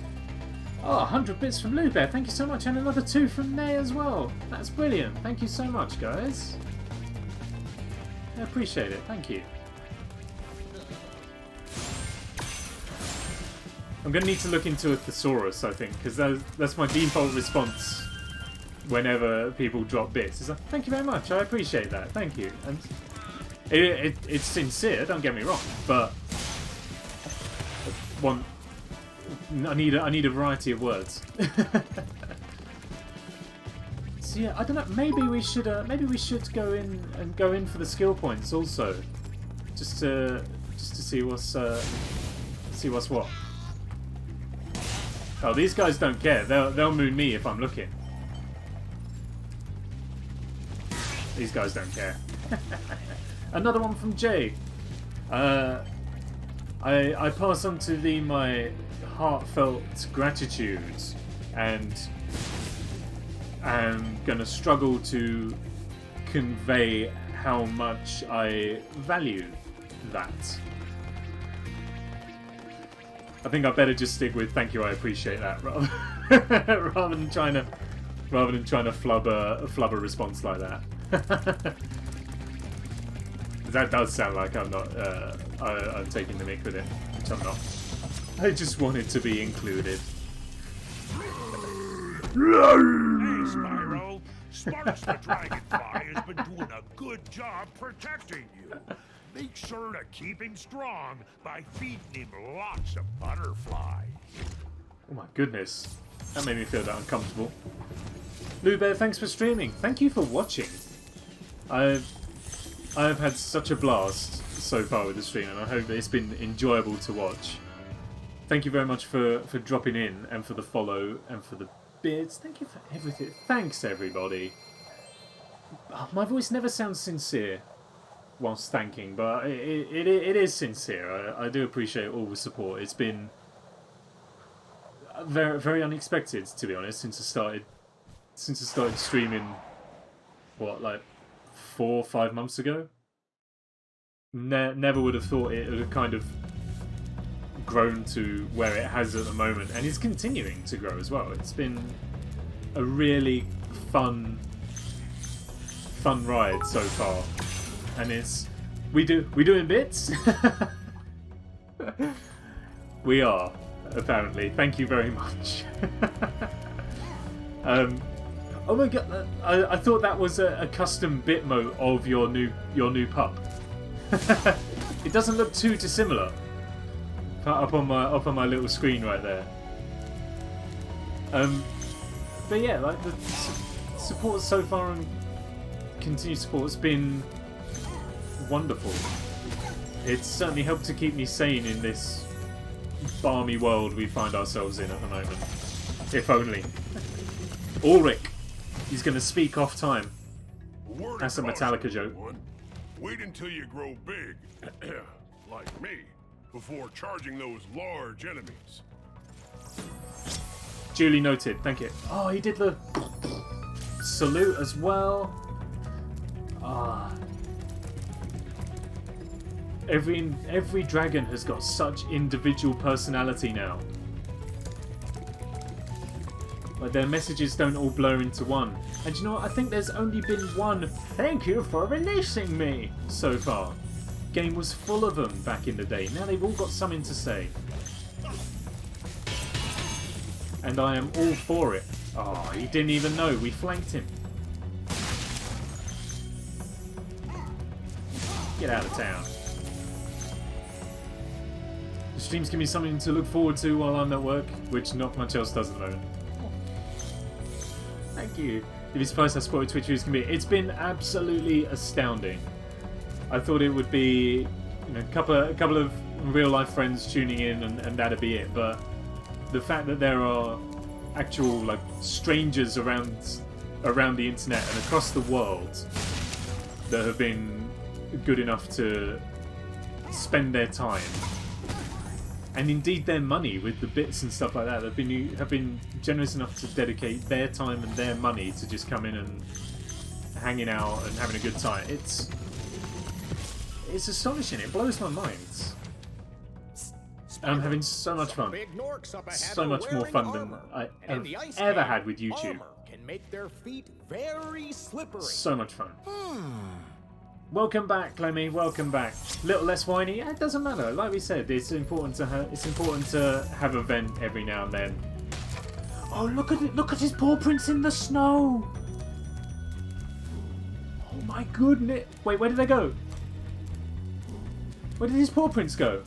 He was leaving paw prints. There they are. Look. Oh, they're like little handprints. Oh, there's just so many cool little details that just... If anything, I am deeply upset that I did not play this game sooner. I've played bits of it, but I haven't actually sat down with it and ploughed through it under my own steam and just taking everything in. Oh, absolutely love it. And there was a green gem just sat here. Is that important? Yes, it is. I think that's how we get over there. Yours is a different kind of wine. But no less needed. Doesn't matter what kind of wine, just it's no less needed. As a licensed bartender, I can say that. Oh, this was the way we were supposed to go. Uh-oh. There was stuff I needed to do back there. Okay, hopefully there's a way back. Generally, the Spyro levels are cyclical. Once you make it to the end, there is a way to wrap back around to the start. It's not too much of a big deal. So we should be alright. Hey now. My go-to is Barefoot Pink Moscato. Barefoot, actually, you know what? Like, so in the first pub I worked at, Barefoot was our house wine. And like, I think a lot of people drank it because it was the house, but it also got quite a lot of stick. But Barefoot isn't awful. It's not the worst wine I've ever had. Like, I have had some real clangers over the years, but it ain't awful. Barefoot. I like a sweet wine, so I am very happy in the camp of Zinfandel, of a white Zinfandel, rosé. When it comes to white wine, probably I don't really know. I don't drink much white wine. Probably like a sweet Sauvignon would probably be fine. We have one at work currently, which is a blend of a Sauvignon Blanc and a Chardonnay, and that's really nice, right up my street. It tastes like apples. It's beautiful. And when it comes to reds, like really good like rich fruity red wine is my kind of thing. Shiraz, really delicious. But anyway, I like non-alcoholic wine. I don't think I've ever tried a non-alcoholic wine. The closest I've come to that is literally just a bunch of grapes, which I don't think counts. You like Pink Moscato? It's a rosé, and if I remember rightly, it's flavored like flavored with candy floss and apples. Excuse me? That sounds quite nice. Jay reckons wine sucks. I think it's a lot harder to find your wine than it is to find your beer. I would maintain that everyone has a beer out there. Not everyone likes beer, but there are a lot of flavours to beer and a lot of diversity.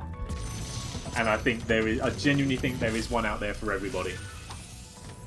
And that is only because the bar I work in is a craft beer bar. So the amount of beer that we've had come through the doors, the amount of beer I've tried is incalculable. But I used to loathe beer. I was not a beer drinker until I started working there.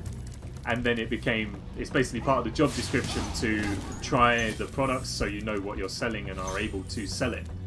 And so every beer we've had come through, I have tried it to see whether or not it's something I like. And I was very anti-beer. I was a spirits only person, really. But since working with beer a lot more, I do believe there is one out there for everybody. It will just take a little bit of grinding to find it. They also do sparkling versions, which I have on special occasions only. Like a Tuesday, or a Wednesday, or Thursday. That's the easy joke to make. That's the easy joke to make. That doesn't count. Sparkling wine and like champagne and prosecco and stuff, I don't really like. Like the bubbles kind of throw me off a little bit. It doesn't. I'm happy to drink it, and again, it's generally only special occasions. Like whenever it rolls around to Christmas time, you bet. Glass of prosecco at 9:30 in the morning. Who wouldn't? But like as a choice of drink, no. Not for me. Not for me. No, I didn't want to go. Oh no, now I wasn't finished. I had to do the same when I worked in a restaurant, but with coffee beans. Ugh. Coffee I can't do. I don't like coffee at all. I haven't found a coffee that I enjoy yet, so I don't really bother with it. We have various stouts, various like Guinness type beers that we have come through, and they're always flavoured with stuff. So they always taste burnt anyway, because that's how you get stouts and those dark beers. Is you have to basically incinerate the malt and all the barley and the oats and stuff that you use. You incinerate them so that you are literally using burnt oats, basically. So they already taste smoky and a bit kind of dusty anyway. And then for the most part, stouts will also have a kind of roasted coffee taste to them as well. And no matter what beer makers do to their stouts, they all taste the same to me, and I don't drink them. They don't taste nice. We've had some come through that have been flavoured with chocolate, with coconut, hazelnuts and chocolate. So they say, oh, this one tastes like a Kinder Bueno. No, it doesn't. It does not. We've had a maple and chocolate one before. Absolutely not as exciting as it sounds. None of them are. We had a chocolate orange stout come through, right? I was like, oh, a chocolate orange stout? That sounds amazing. I bet that's going to taste literally exactly the same as a Terry's chocolate orange. Did it? No! It tasted like a burnt coffee with a bit of orange in it. It was so disappointing. Would not recommend. I would also not recommend it because I nearly killed a man with it, because I gave some for him to try and it turned out he was allergic to oranges. He told me that just as he was about to take a taste of it. And I said, right, well, okay, I probably better not give you this one then. He didn't consume any. He was fine. It was just a slightly nerve-wracking moment. But the thing is, I also think like it wouldn't have been my fault, because who's allergic to oranges? Oranges aren't one of the 14 allergens. They're not something you think of. Thank you for releasing me. Hey, we had one. We've got a thank you for releasing me and no more. I love coffee, but eating raw coffee beans isn't the same. I had to do that once for like a beer tasting thing. I had to kind of taste oats at various stages of having been roasted. So they'd go, right, here's some malt that's used for just a regular pale ale. Here's some malt that's used for a lager. Here's malt that's used for stout. And like some of them tasted quite nice. Some of them tasted like Maltesers. But the rest of them just... No. But yeah, oranges aren't one of the 14 allergens. If you go into a restaurant and the person comes over to your table to take your order and they're like, right, have you got any allergies we need to be aware of? What they're looking for is stuff like gluten, peanuts, shellfish, dairy, perhaps. Oranges is quite left of field for an allergen, and not one to be expected. And also, when it comes to like beers and stuff like that, your ingredient list is more or less the same. So you got your malt, which is generally kind of oats or barley. You got water, yeast, and one other ingredient that I can't remember right now. Slap on the wrist, but whatever. And so generally the only allergen you have to worry about is gluten, because of oats and cereals containing gluten. Occasionally for stouts and stuff you have what's called a milk stout, which is made with lactose and so therefore is not suitable for dairy drinkers, but the clue's kind of in the name. And we also had an oyster stout once, which, you guessed it, was made with oyster brine, so we couldn't give that one to anyone who was allergic to mollusks. But the thing is, like, if I had like a chocolate orange stout, I don't think to say to anybody, hey, here's this, by the way, you don't happen to be allergic to orange, because it's not common. You just don't think of it. But anyway, I'm supposed to be on furlough. I'm not supposed to be working. Here I am talking to people about allergens and beer ingredients. I ain't getting paid for that. And if you have an allergy, I feel it's your job to check in the ingredients. It's kind of two ways. Like the way we've been told at work was, obviously it's a little bit different, I guess. In terms of restaurants and service and stuff, they need to make sure that they are covered and are not liable should anything happen to somebody and they have an allergic reaction to anything. So from that point of view, the business needs to say, well, we asked if they have any allergens at the start. And to be fair, that was only really a thing once there was that...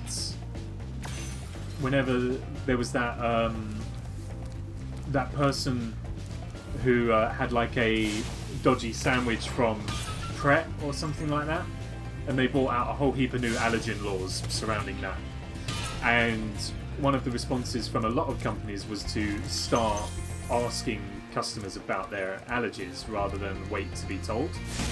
So at work, whenever someone came in and ordered food, we had to say to them, are there any allergies we need to be aware of?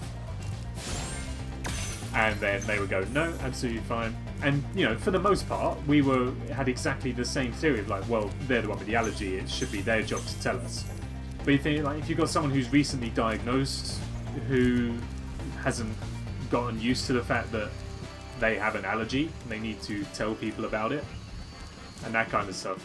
Because allergies can develop over time, right? It's not something you have to be born with, you can just develop them. My cousin just randomly developed celiacs one day and can't eat gluten anymore.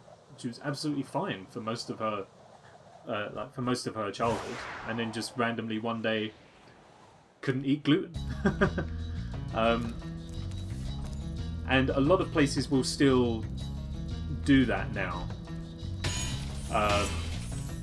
For example, Byron Burgers, I think, does that as well. Various other restaurants do as well. And that was mostly as a response to that incident involving Pratt and the sandwich. But it's an odd little minefield. And the thing is as well, it's like there's only so much that a restaurant, a venue can do to prevent allergies from making it into your food. If you are allergic to something, if you are allergic to peanuts, for instance, and that's why it always says on the blurb at the bottom of the menu, it's like, we can't guarantee that you won't have any peanuts in your dish. Even though the dish doesn't contain peanuts, we use peanuts in our kitchen, so it is possible that there might be a peanut might fall in your meal, and that's just kind of part of the risk you have to acknowledge if you're going to eat out, or anything for that. You look at the back of, basically that's the risk you have to acknowledge if you're going to eat. If you look at the package of any food you eat, it will have allergen ingredients listed in bold, and then normally a bit of blurb saying we can't guarantee that our product doesn't contain specified allergens, however we have tried our best. That's the get out clause, basically. But there was a point at work where things got really paranoid about the issue, and we weren't even allowed to substitute dish components out. So, for instance, people used to be able to come in and say, oh, can I have the burger, but can I have it without the bread because I can't eat gluten? And we'd be like, oh yeah, sure, that's fine, no problem. Shortly after that thing with Pret, it was at a point where, no, we can't do that. We can't swap the bun out. And they was like, oh, okay, well, like, can I just have it without the bun? I was like, nope. It got to a point where we weren't allowed to serve a meal that contained allergen, even if we removed the ingredient that contains that allergen. So people were like, well, the only thing on there, the only thing in the burger that contains gluten is the bread. So if I don't have the bread, it's fine.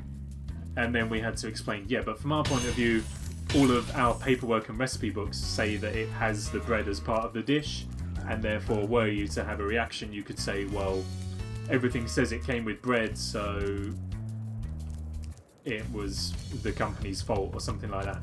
It was really, really bizarre and really frustrating to serve people, because we essentially had to go, we know this is absurd, because your dish is otherwise gluten-free if we take the bun away.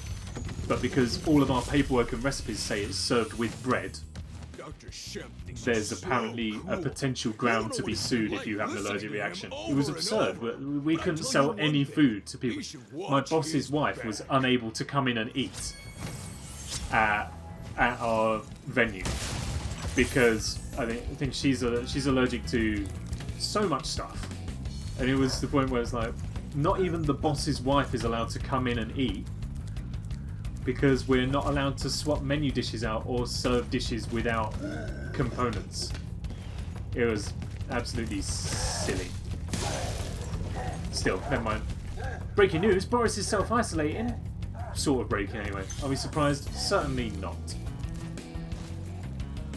I'm wondering if that means that he'll go, oh well, maybe November was a little bit optimistic, so given how we have extended the furlough scheme until March, we will keep everyone in lockdown until then. Which is what I anticipate happening anyway, to be honest. Which is gonna suck, but... What's your deal, Shemp? I'm here and ready. Fight me! Fight me! Shemp! Fight me!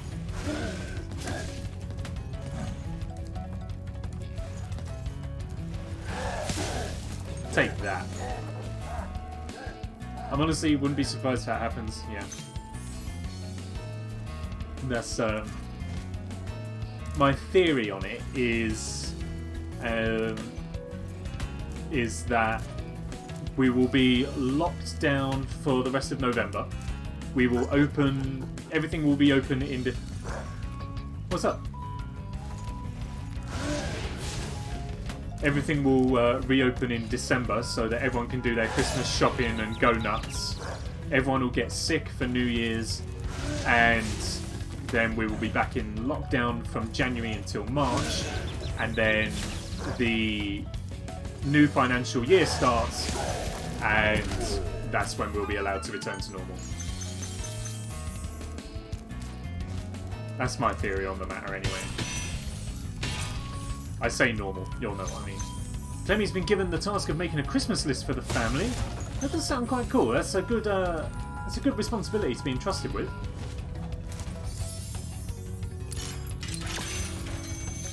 What's in the box? Who cares what's in the box? It don't matter. Oh, there is somewhere else we need to go though. I'm missing a 25. I know exactly where it is, but not how to necessarily get to it. Oh, stop it, Spyro! Thank you. It's... Where is it? It's over there. And how does one reach there, is my question. From up on the tower, perhaps? Even if not from the tower, it's a good vantage point to have a little look around and see. I think we can make that. I think we can make that. Doing it digitally so I can... Oh, that was close. Doing it digitally so I can reuse it. Yeah, exactly. Just change the date at the top every year. That's fine. Work smart, not hard. I did hear someone once say, oh, well, why not work smart and hard? It's like, because that's a lot of effort. Pick one and pick a side, basically.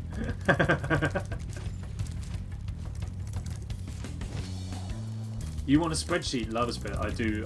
I love a spreadsheet as well. I do all the rotors at work because they're in Excel and I can make them look all nice and neat and have all the colours lined up. Everything's beautifully formatted.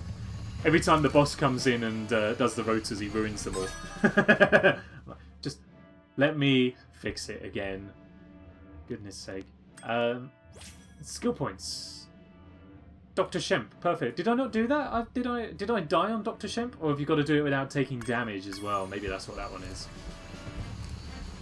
Maybe you literally got a no damage, no deaths.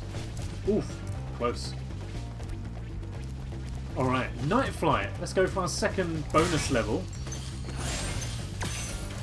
As well as some additional gems for our trouble. Anything behind? Nothing behind. Oh, there are these here though. Let's go. Oh. Take a quick hydrate break. I replaced the filter in my water filter, so now the water is tasting beautiful again. Alright, here we go. Same as last time. Complete all the objectives within the allotted time. Every objective completed gives us more time. If we do everything in one go, then we earn the full prize. Oh, we missed the... Oh, we did get the first one. Okay, that's good. But we try not to land. That slows us down a little bit. I feel like I've missed a chest, which is probably going to come back to haunt us.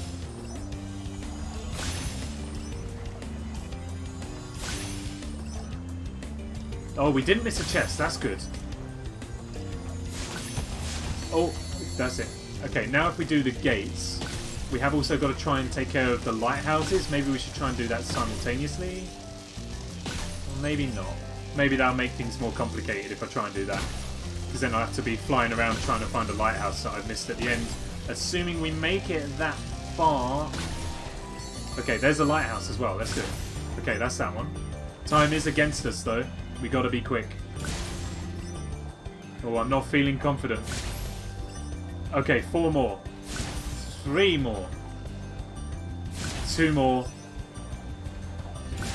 1 more. Oh, no, no, no, no, no, no, no. Come on, Spyro.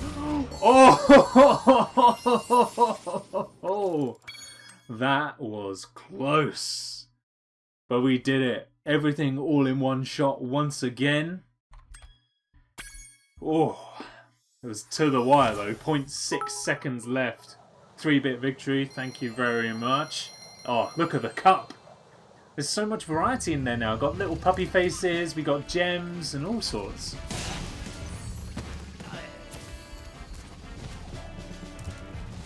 Nice. Let's try and heal up Sparks here. I need to do some work. Oh, a thief.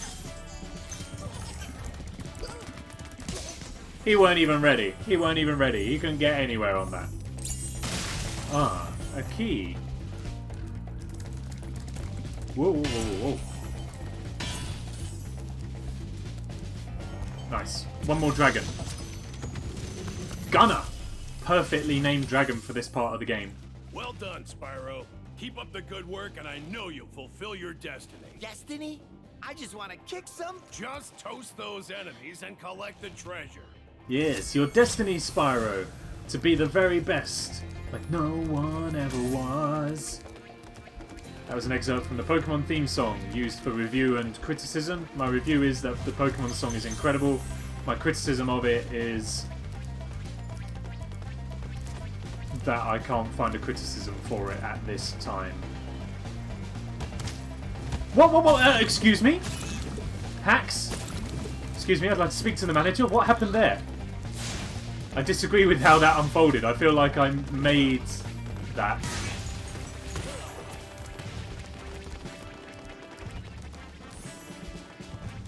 Gotta catch 'em all.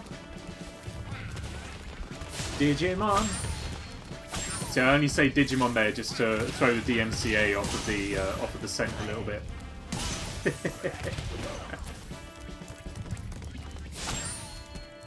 All right, so we're missing some stuff for this world. What I'm missing 27 pieces of treasure. Uno, dos, tres, and number 4 eluded us.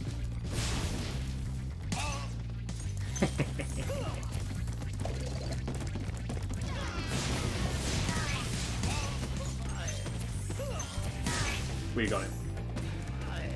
Yes, of course it's Digimon. Let's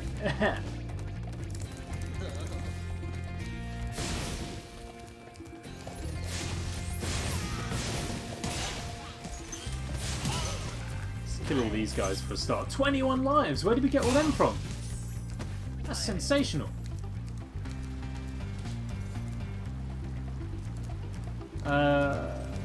Okay, I'm missing something here. Oh no, wait, I know what I'm missing. I'm missing that bit that literally just denied us access. That's where I need to go. Right, let's try this again. Yes, of course. Question? Tell me what you think about me. Alright, this time? Thank you. Can you... That's another song that I've got... That was a song by somebody being used for review and fair criticism. My review of the song is that it's very instrumental to the 90s. My criticism of it is that I can't remember the name of it or who sung it. Is being anxious and feeling nauseous an adequate reason to call in sick tomorrow? Absolutely.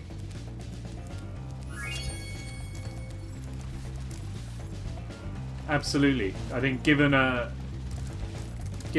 your job and the state of the world, I think that's very reasonable indeed. I was about to read and reply to another message, but then I just saw it was Nightbot encouraging everybody to stream. Not to stream, encouraging everybody to follow the stream. Which I would also encourage everybody to do. Nightbot has his head screwed on. Alright, we did do everything here. Beautiful. Alright. Cool. So I'm thinking...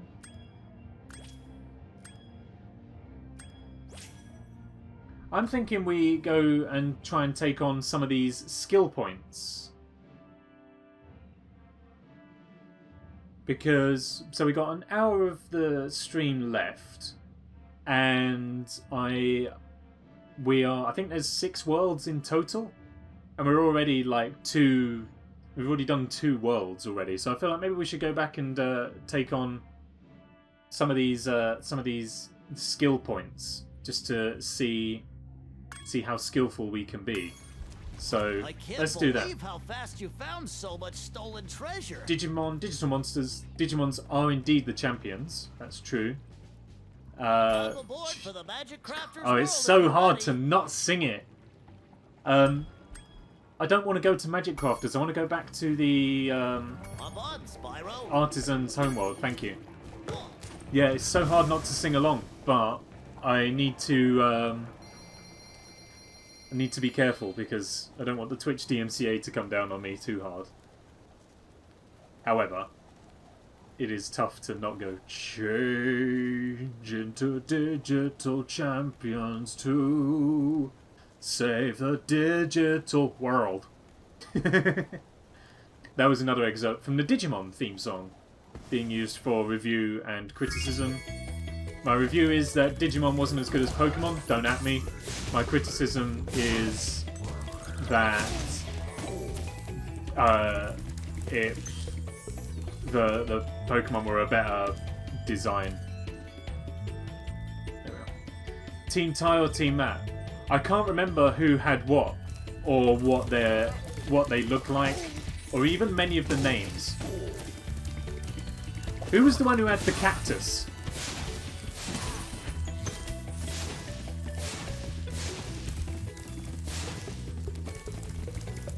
I tell you what I do remember, okay, and I don't know why this sticks out in my brain so much. Probably because, like, I think it was probably an episode that had been taped as part of SMTV Live or something like that. And it was like last time on Digimon, and it was something about, I don't know if this would ring any bells for anybody, but it was like, I remember the voiceover guy was like, Tai and Ogumon encountered Frigimon, who was a victim of the Black Gears. I don't know if Ogumon and Frigimon are names that mean anything, but that's what sticks out for me the most. You remember that. Thank you so very much. That's good to hear. I'm not totally... Not totally. Your memory saves the weirdest thing. It does. Honestly, pub quiz champ right here. I've got so much useless... Well, useless info is good for pub quizzes. My kind of useless info is good for Twitch. Apparently that's it. Stonehill. Stonehill is where we need to go. Is that this one here? Yes. Alright, let's start here. Yeah, I don't know why. Like I say, I feel like it was probably because an episode of Saturday morning TV had been taped or something like that, and that was just one of the cartoons that was being aired. And so because I rewatched that video several times, that was it's just been burned in. But I can't remember anything about the episode. I can't remember. I think Frigimon looked like a giant snowman. Ogumon was like a B-Tech Charmander. I seem to remember. And yeah, there was someone who had a cactus type Digimon. That's about it. So we're looking for a hidden tulip that we need to burn in this level. So I'm thinking we should probably take this one at a leisurely pace rather than charging everywhere.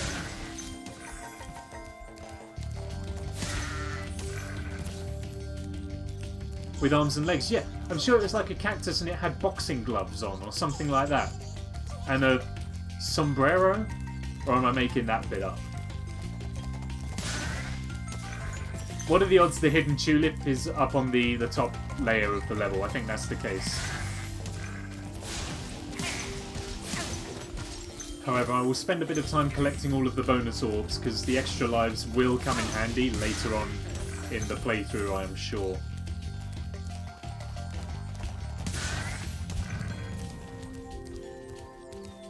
Togemon! Yes! That was it! Yeah, yeah! Oh. No sombrero. Oh, okay, I'm making that up then.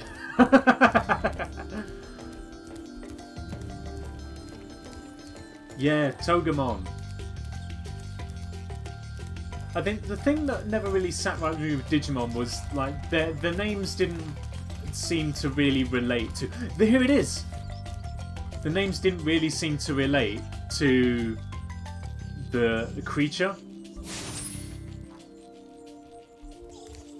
Yes. We burnt the hidden tulip. That's all we needed to do here, right? Nothing else for us. That's it. Alright, cool. Let's go. Exit to Artisan Homeworld. Don't know if you ever played Marvel vs. Capcom 2. There was a cactus guy in that was... No, I've not played that game. I don't know where I've got... I'm assuming it's just some sort of profiling. Cactus equals Mexico equals sombrero. I'm sure that's just how I've gotten there.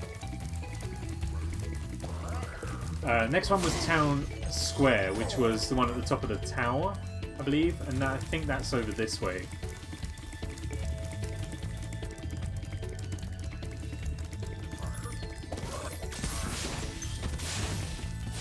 We've done it. We've got another life. 24.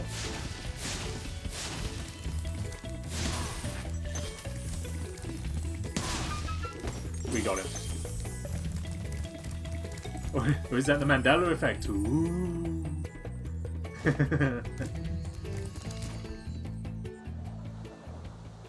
So the skill point for this was getting all of the bulls stuck. I don't really know what that means. So we'll have to spend a bit of time trying to figure that out.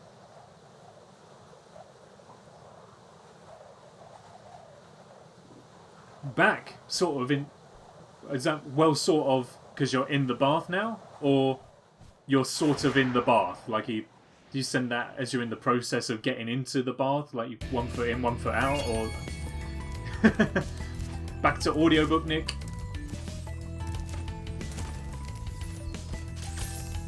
Sometimes that's the best way. A lot of people prefer it that way. What do I get? Do I just need to get the ball to charge at me and...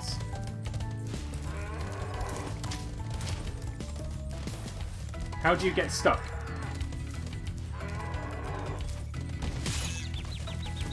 Not like that. Definitely not like that. Can I charge him? Oh, you charge that. You charge at them. That's how you get the balls stuck. Just not while they're charging at you, it would seem. I'm going to go and get some more health. Oh, you're in now, I see.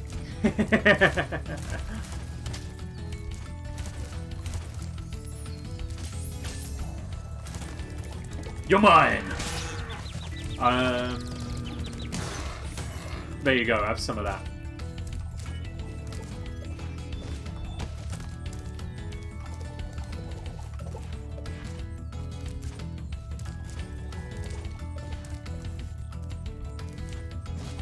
Just a couple more to stick. And then, I mean, I guess we will probably be moving on to World 3 in this stream, because I haven't got that many skill points left to acquire. Nice.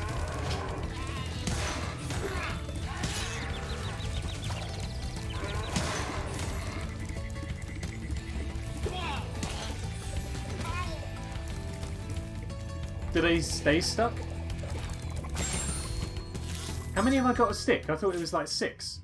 All. Oh, I thought it was 6. Oh, okay. Well, that's fine. We can take care of that. Oh, look, round 2. You want a round 2? I'll give you round 2. Alright, you win round 2. 1-1.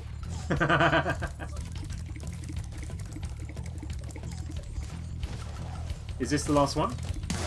Yeah, it is. Nice. Alright, catch you all later. We're out of here. So yeah, we probably will move on to the third world at some point, because I think I've only got 1 skill point to get in Peacemakers. Sorry, Peacekeepers.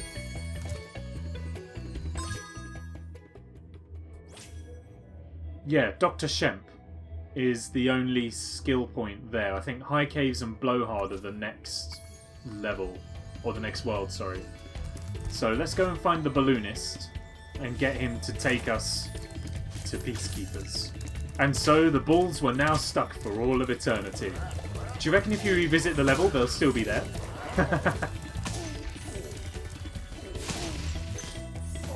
And swimming in lives. 26, nearly completed another round of the medallions. We are so on it. Hoo-hoo. Let's go, Peacekeepers, please.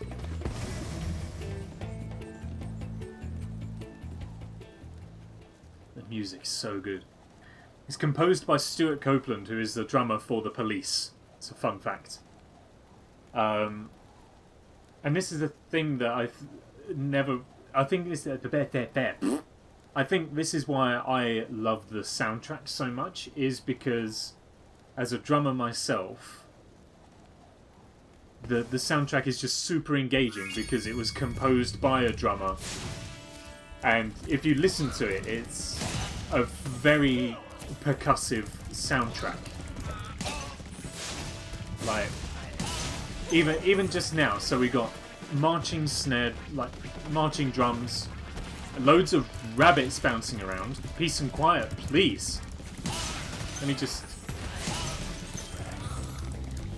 So it's like marching drums in the back. You listen to it, you can hear xylophones and all sorts of other cool drums and things like that. So the soundtrack itself is very percussive. It was composed by a drummer. And as a drummer myself, I think that's one of the reasons why I just love it so much.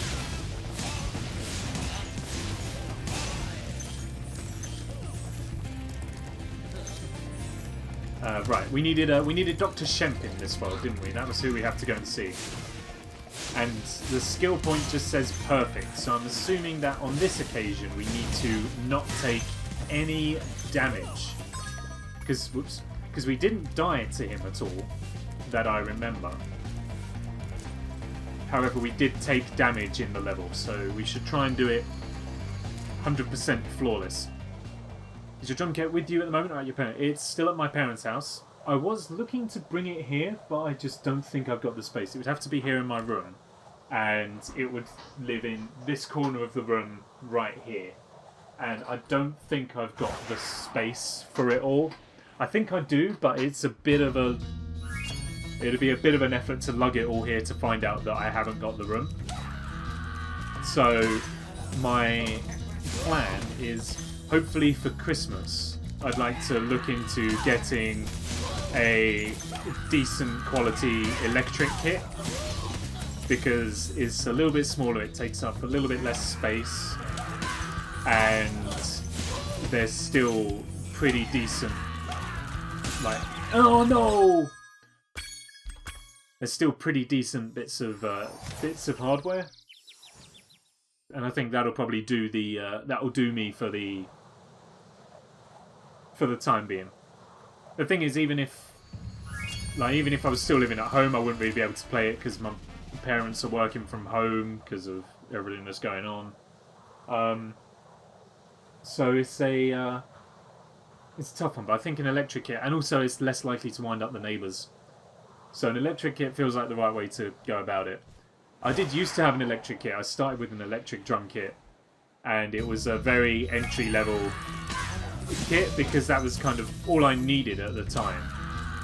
But now I'm much better than I was, and technology's moved on so much now that the kits are just a lot better in general, and also more affordable. So I am hopeful that I can get an electric kit for Christmas and it'll be a perfectly good substitute for a full-size one.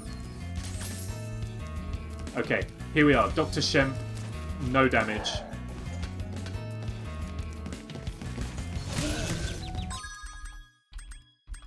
I'm assuming that that's what perfect means, because I'm sure that we didn't die on the first go of Dr. Shemp.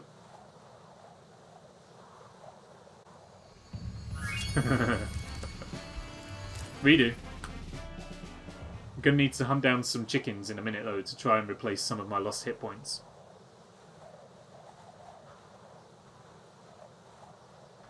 Why is the loading time still so long though? Like, we're just literally rubber banding from the same level. Lucky bit right there. Oh, look at it. I love how the cup looks.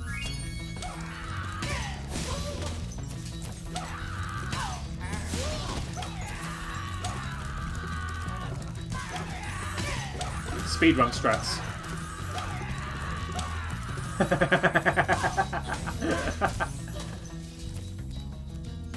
It is cool that all bits are unique. It certainly is. It makes it a lot more like interesting seeing them all fall into the cup right there.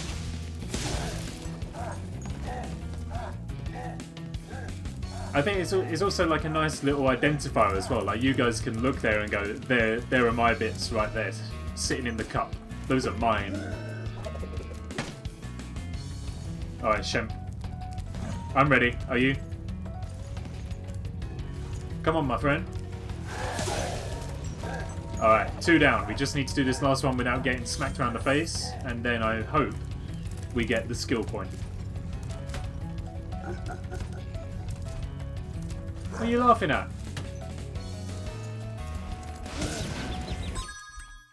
I thought I'd be able to run underneath it.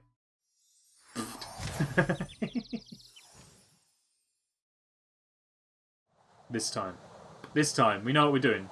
Oh man! Look, I promise I'm better than this. I am good. However, I am not willing to lose a life. So, if the game could see itself into giving me, yes, a way to recover my dragonfly, that would do me just wonderfully.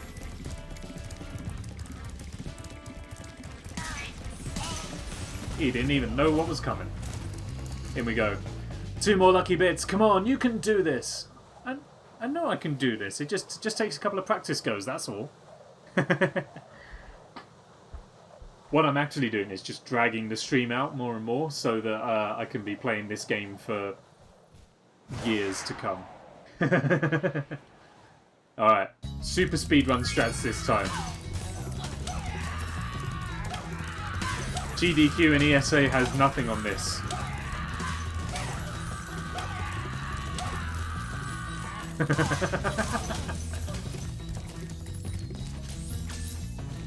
Alright, Shempy.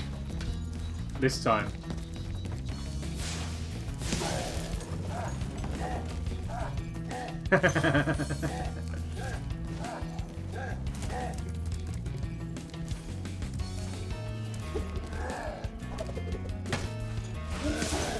That's 2.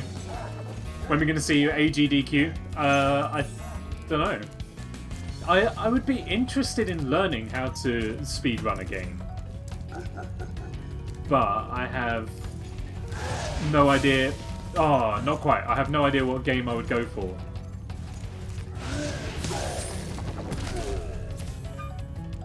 Skill point acquired. Oh, I know what game I would like to do. But, I don't know. I would love to. I'd love to work out how to speedrun. Victory bits from Nay. Thank you so much. Alright, that's all of our current skill points, I think. Now we just got to move on to the next world, I guess. Well, let's do it. Let's do it. It's only here. It's right here. Let's do it. I can't believe how fast you found so much Gosnold. treasure. What name? You'd have to choose a game you're super familiar with. On Yes. the board for the Magic Crafter's world if you're That's. I think that's the thing. I don't know if there are any games I'm super familiar with. Certainly not any that I could make much of a mark with, I don't think. Because so for me, the obvious suggestion would be like Super Mario World.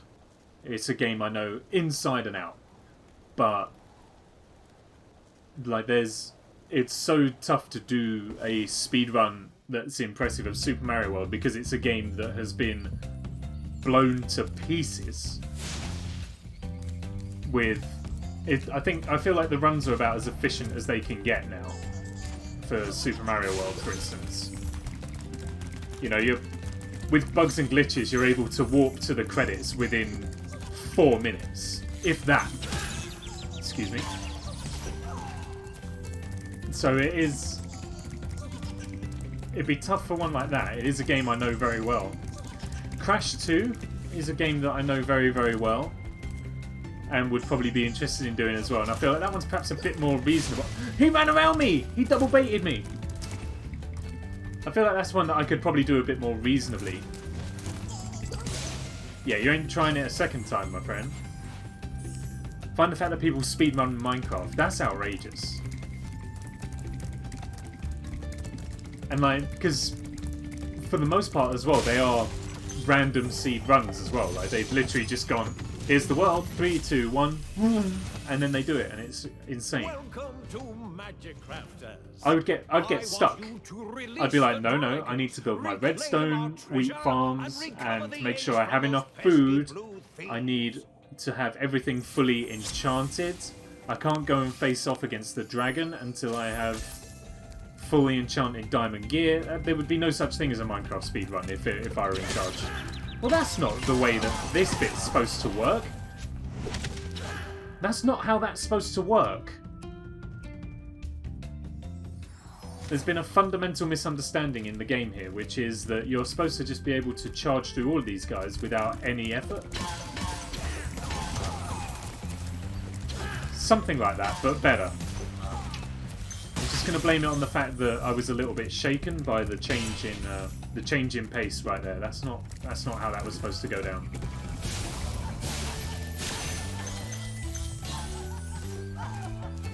Oh, the wizards. The wizards in this place just laugh themselves silly. You can't get near them. You go for this guy right here. Nice try.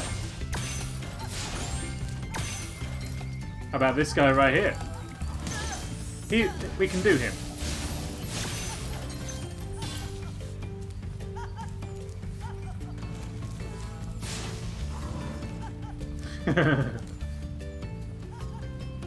I like how they stand there literally just go, ha ha ha ha ha, you suck.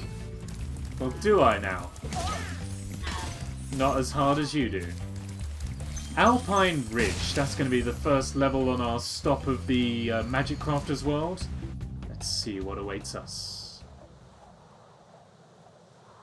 I don't remember this part of the game too well. Do a barrel roll! Technically not a barrel roll, but it is probably about as close as we can do.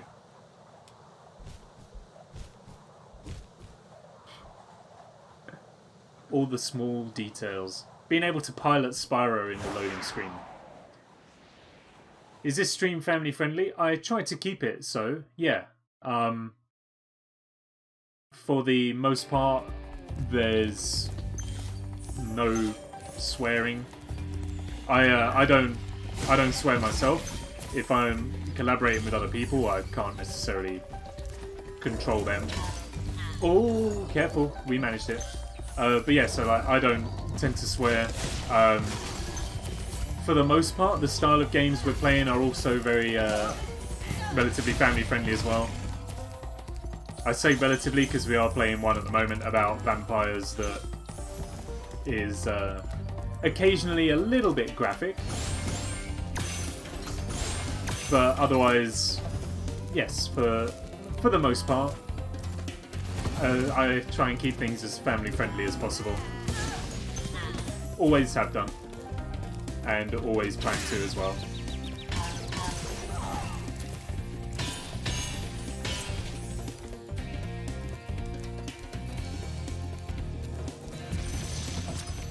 Zane!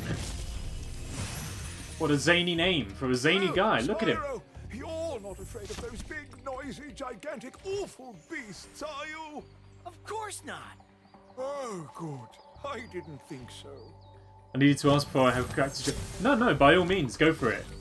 I'm whilst I'm family friendly, I don't want to particularly restrict chat too much. So like if you all want to make a joke, then absolutely go for it. I'll read it out as far as I can, if that's the case. I think we can make this jump. We cannot make this jump. Okay, lesson learned. Speaking of jokes... Oh, okay, I knew where we were going. Alright. Speaking of jokes... Nick's playing... No. Okay. Oh yeah, right, we did the tortoise one. Yeah. So, we'll go for a long form joke, because I quite like them ones. Here we go. There was a tribe who lived in a remote part... Come closer. Make yourself comfortable. Here we go. Story time. A tribe lived in a remote part of Africa in huts made of mud and thatch. Once found a beautiful golden throne in the middle of the jungle. They took it home and built it a special hut, and people came from far and wide to marvel at it. Then the rainy season began, and it rained and rained day after day and night after night. The headman decided he'd better see if the throne was all right, so he went to check on it. To his horror, he discovered it was completely covered in slimy green mould.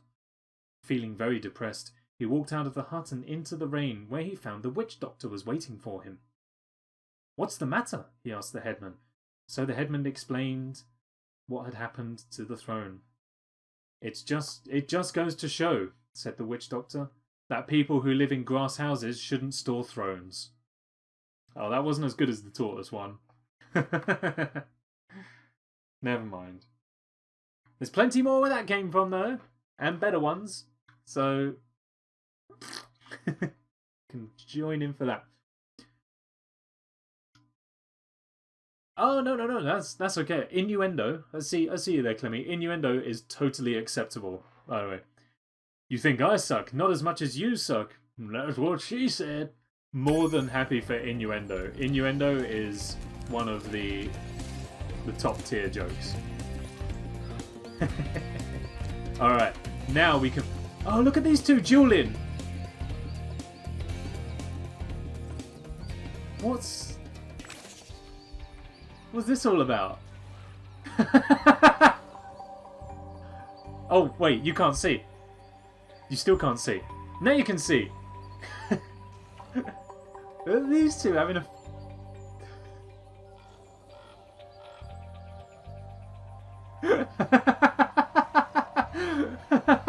I love it. He's like, "Oh, gotcha." It's so good. Should go back and watch Pokemon Blue if you want to see innuendo. Yeah, that's There's a lot of innuendo and jokes in that one.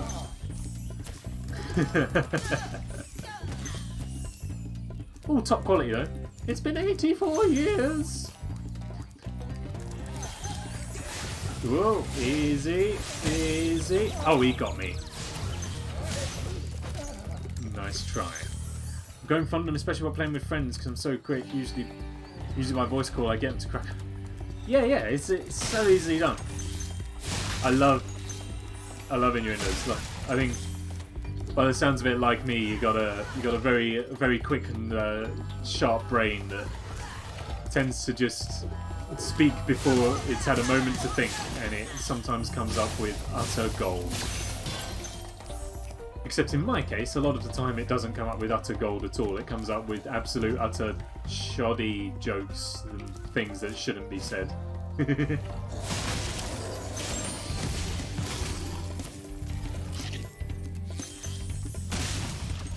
no, I'm more than happy with those sorts of jokes and with people just having. People come here for a good time to hang out and chat. If there's me going, no jokes, no fun, no frolics at all. What's the point in that? You'll come here for a good time. You want to make the jokes and you go for it. And then I will weed out the ones that I can. Got him. So I'm going to say things I don't mean. But yeah, that's exactly it. Pretty much everyone I work with is fed up of me because I live for the puns and stupid jokes like that, to the point where I just say them before. Look at this guy. Look at his wings. He's got like equations written on his wings. That's awesome. Like I speak before I've had a chance to plow the. I speak before I had a chance to kind of think through the pun already, and then look at those wings. I say the joke before I had a chance to think it through, and everyone's like, "Shut up, Nick." Covert Slowbee, hello, welcome to the stream. Good to have you here.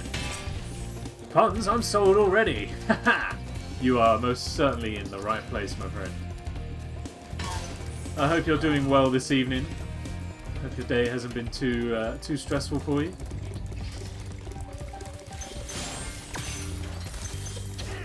Oh, easy, sunshine. Get out of here. That's what we need. We don't want any of those. Making good progress. What do you think of dad jokes? Oh, yeah. As Sean says, terrible, but more than welcome. Sometimes the dad jokes are the best though, like, you can't deny it. Dads have a heap of wisdom behind them, including but not limited to top quality jokes.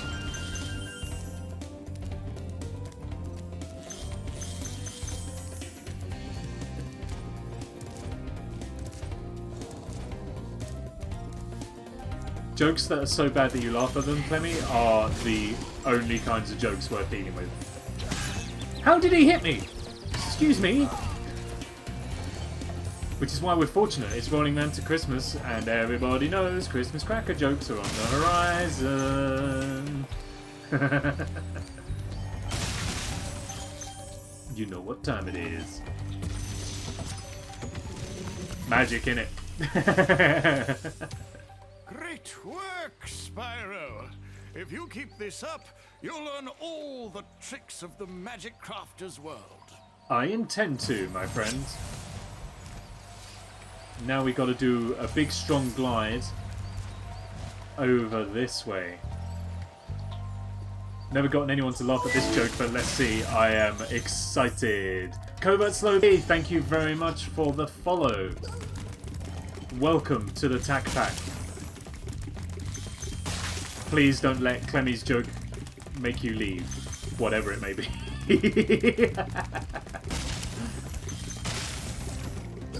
This one's on you, Clemmy. If Covert Slowbee leaves, this one's on you. So my wife says that I have a terrible sense of direction, so I pack my bags and write.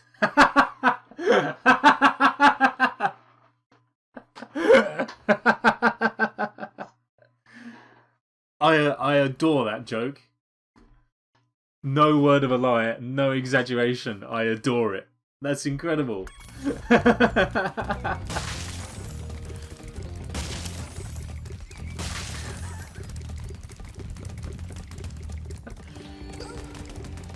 That's the first joke I'm going to tell people when I'm allowed to see them again.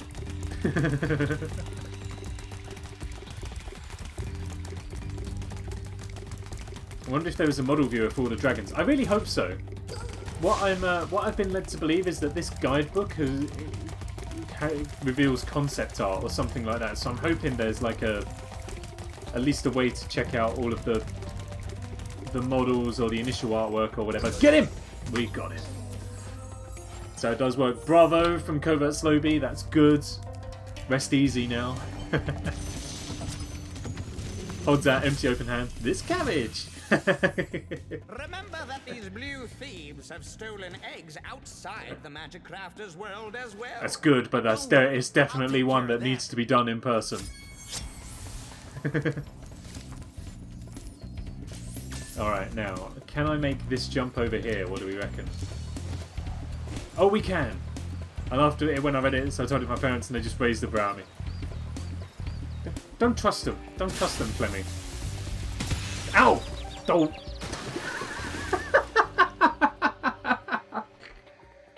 What a lame death! Oh, that sucked. Won't be doing that again. Yeah, no, don't trust them. Ours is the only opinion on sense of humour that matters. There you go. That's how you do it. You just got to be quick.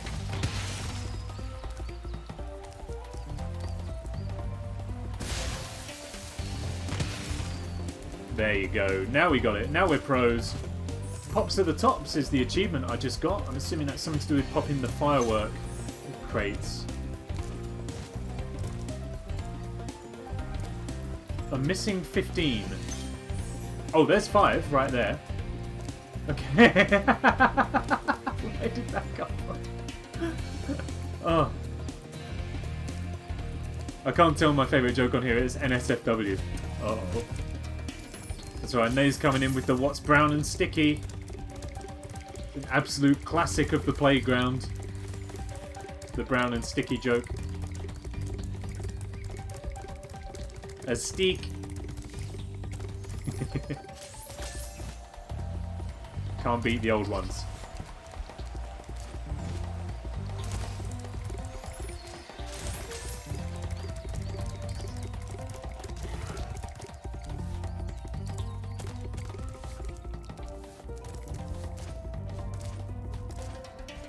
I feel like my favourite joke, or one of my favourite jokes of all time, is it's to do with the guy who was a scientist, and he went into a room of all his fellow scientists, and he was like, "Hey everybody, guess what?" And I was like, "What?" He was like, "I have just discovered the secret to human life. I've discovered what it is that makes every single person on this world unique." Ta-da!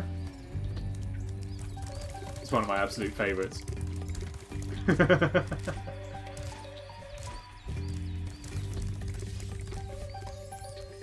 Where am I missing some gems? I'm missing... What am I missing? 10. Literally 10. Bit of a thinker? Of course. It is a bit of a thinker. There we go.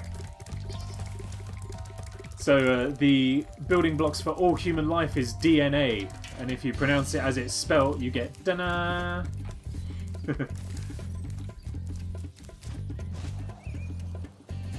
Very serious question from Covert Slowbee. Which game in the Spyro Remastered Trilogy is your favourite? This is the only one from the Remastered Trilogy that I have played so far. I have not played Ripto's Rage or Year of the Dragon yet. So far, this one. And I absolutely loved the original first Spyro as well.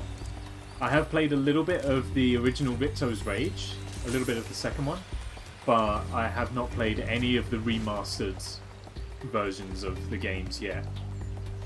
So I'm very much looking forward to them. Do want to play through all of them, but it makes sense to start at the start, right? Huh. I appear to be missing 10 gems worth of gems. Were they through here with the thief? Potentially. Oh, I thought you said dunno. Ah, that's my bad diction then. I apologise for that.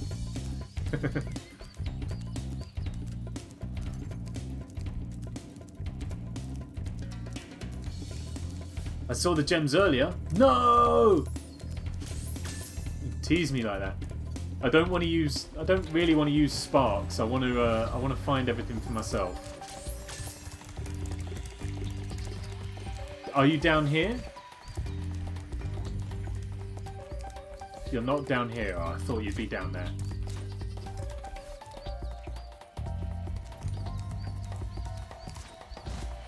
I may have to use sparks though.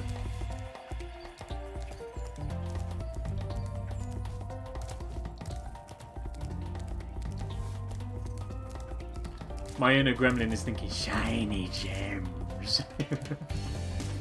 Oh yes, shiny gems. Or are they goblins? Not sure. I thought they were more or less the same. Alright, okay, so that's a bus, which means that we've still got something to do around here. I love your voices. That's literally all I've got. All I've got is my voices. Are you around the corner here? No. I think it's goblins using Harry Potter knowledge. Oh, of course, the Gringotts goblins. Here he is! Found you! Alrighty. Let's get out of here.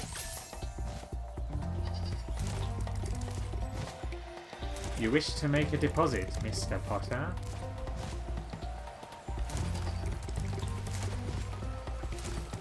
I'm imagining that's a line.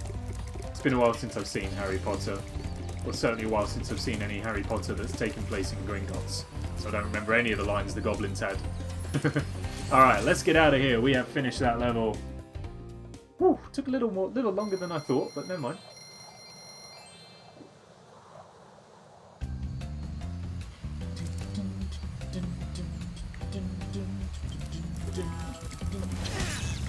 Aww. And then what I'm enjoying most about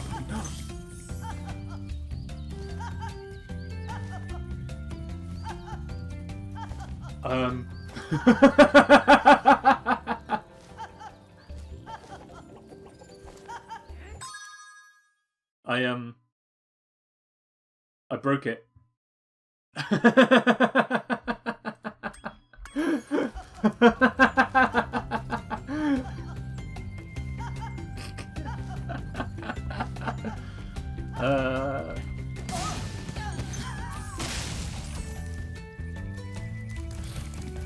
Alrighty, well, that's good to... I knew we'd get a break at some point. It's always the way. Always manage to break the game somehow. Give me some butterflies. Sean and I were lucky enough to visit the studio tour again before it shut. We got to see Gringotts. Very impressive. I never got to see Gringotts in my time. I only ever got to see the Great Hall. But I did also get to see it full of the original cast because I was in one of the films. Full transparency, I wasn't actually in one of the films. I was there for the filming, and then every bit that I was in got cut. No, you're kidding! You're kidding! Oh, I thought I could get in there. Damn it. Yeah, if you want to try and spot me, I was there for the filming of Harry Potter and the Deathly Hallows Part 2. So You can have a look for me if you want, but I am 90% sure that everything I was in was cut.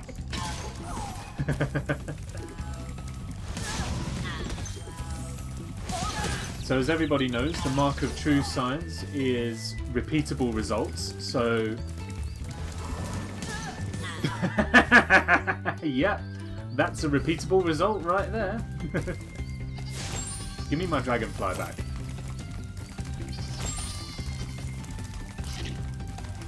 Oh, I got the egg. I don't need to be worrying about him. We're fine. We're cool. I don't need to worry there. It was very, very cool.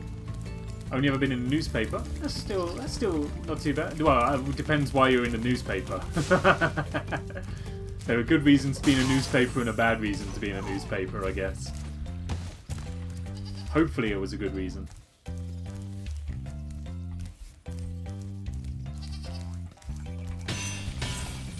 Do we still get the bongos for the,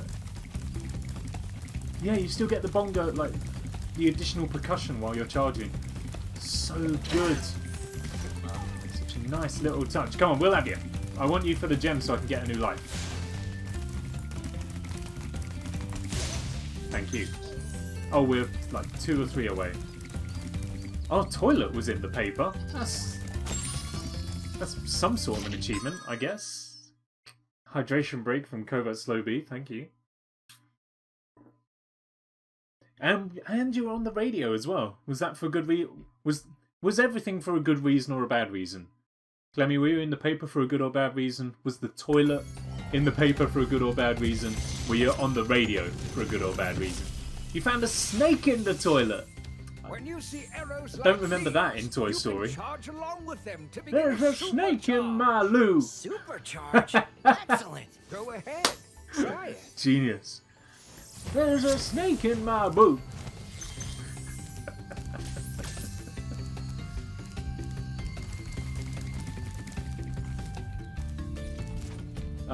Oh, I can't remember where that cave was that we needed to go in.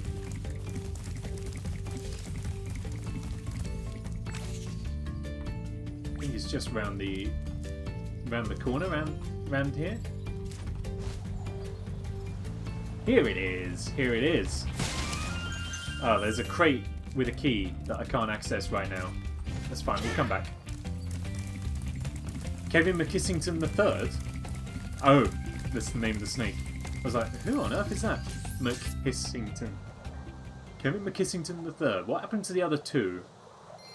And what has happened to the subsequent Kevin McKissingtons? I think that's the question everyone wants the answer to. And also, how did a snake get in your toilet? That's also a pretty big question that needs answering. I get the feeling the answer is no idea. But it's worth asking anyway.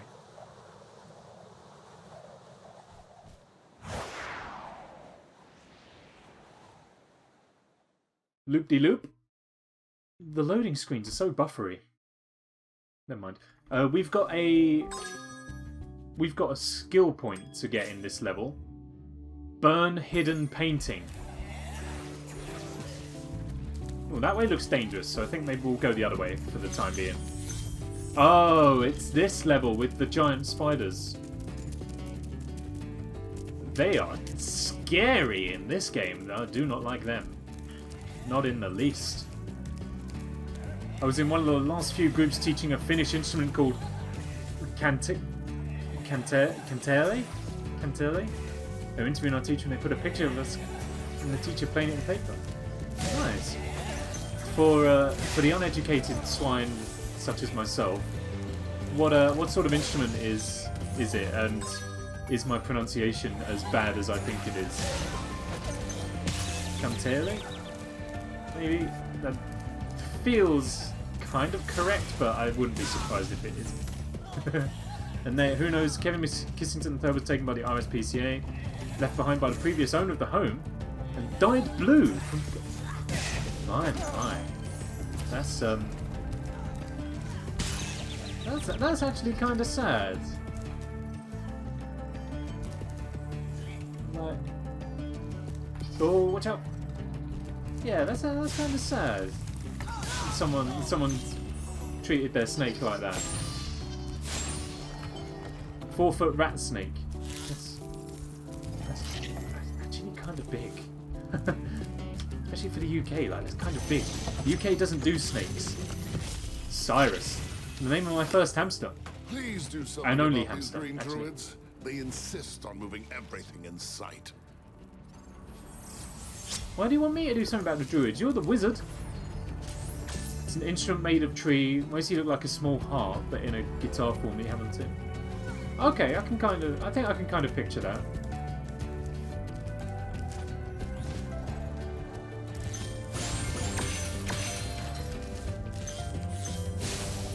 I'd be hopeless if it's a stringed instrument. I'd be absolutely hopeless. I have not got any kind of finger dexterity to do stringed instruments. That's why I took up drums. Drums are nice and easy. You just hit things. Super simple. Give me percussive instruments any day of the week. Stringed ones are a lot more effort.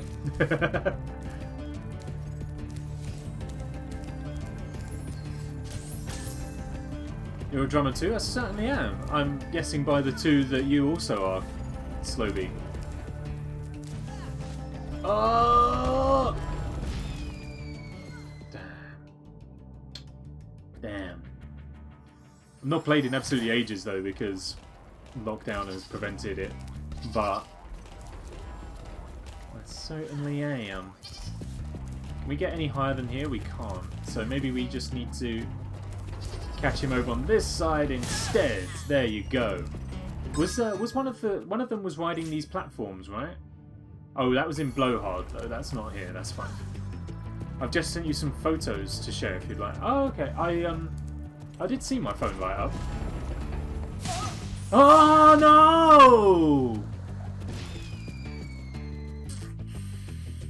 no! Ooh, all the Fs. All the Fs. Not going well. Alright, let's get a redo on this. Don't do it, don't do it, don't do it. Thank you.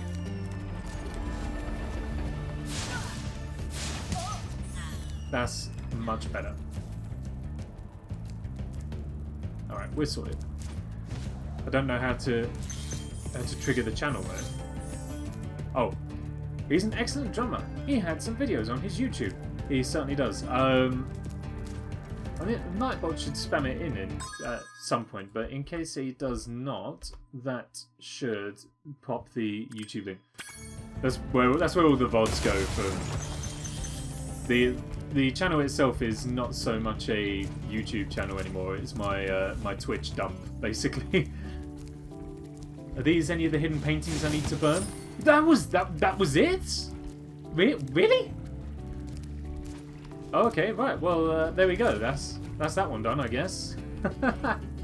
I honestly. Okay, right. Well, whatever. Don't know what to do now.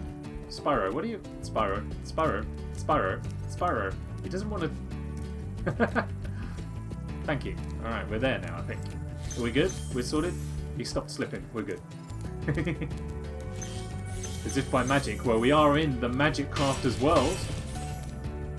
If there was ever a time for magic, the time is now.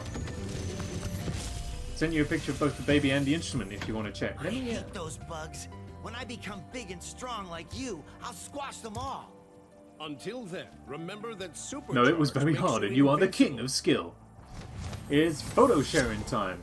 Maybe it is. Maybe we should just do a little diversion and see what's what.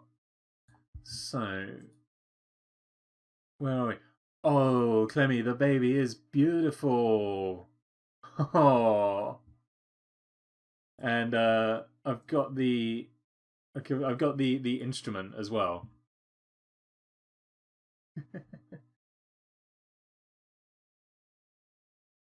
Oh, am I okay to oh yeah, that's creepy. Okay, am I allowed to show these then? I assume that's okay. I completely forgot about the doll because I thought, yeah, I forgot about the doll, and for a minute thought you'd sent me like a picture of, I don't know, your baby sister or something like that. But like, ooh, okay, yeah, am I okay to show these? Yeah. Absolutely. All right. This is So I just need to make sure there's nothing like awful on Discord. I think everything's fine. So like, look at this. So we got this is the instrument. I'd be hopeless at being able to play that. And then you've got. I thought that was real. That's just a silicone doll. Oh, man, that's really creepy. But totally understandable. From what we were saying about like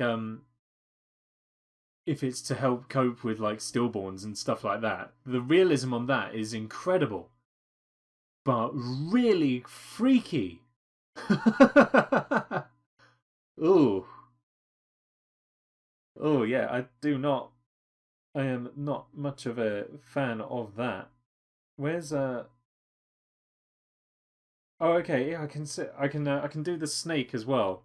I may do this one on my phone just because that one's it saves me having to bring up my personal Facebook and stuff like that. They're also flexible and squishy and heavy as a baby. They're just so that's really kind of bizarre.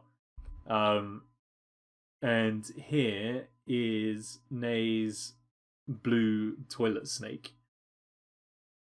I don't know how far back. It's kind of focused, but kind of not. Like, it's really odd. I don't think you can tell that it's blue through the camera, but like, that's bizarre. I'm gonna be checking the system now every time I have to go, and that baby is very unusual. Anyway, let's crack on because I need to be wrapping the stream up soon, and we've got this level to finish before we do so. So we've completed the secret guidebook quest, which is one thing. That's good. A load of fireworks to take out, also good. And nothing in there. That's fine. We can go over here as well. No, Spyro! Oh, the fairies! They prevent you from death in this section of the level. That's right. I forgot. Thank you. We'll do the supercharge now because that might help us get over. No, it will not help us get over. We just need to jump better. There we go. We've done it now. Oh, the game looks stunning. It just looks so beautiful. Ah, a thief in our midst. Maybe pressing down doesn't improve the turning circle. It doesn't feel like it does.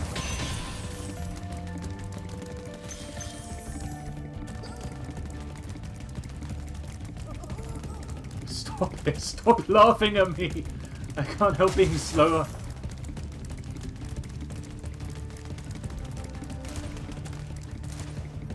Oh, we could have had him there. Dang it, one more go. Oh, there's another one. There's another one. No, thank you. That's 2 in 1. Yes.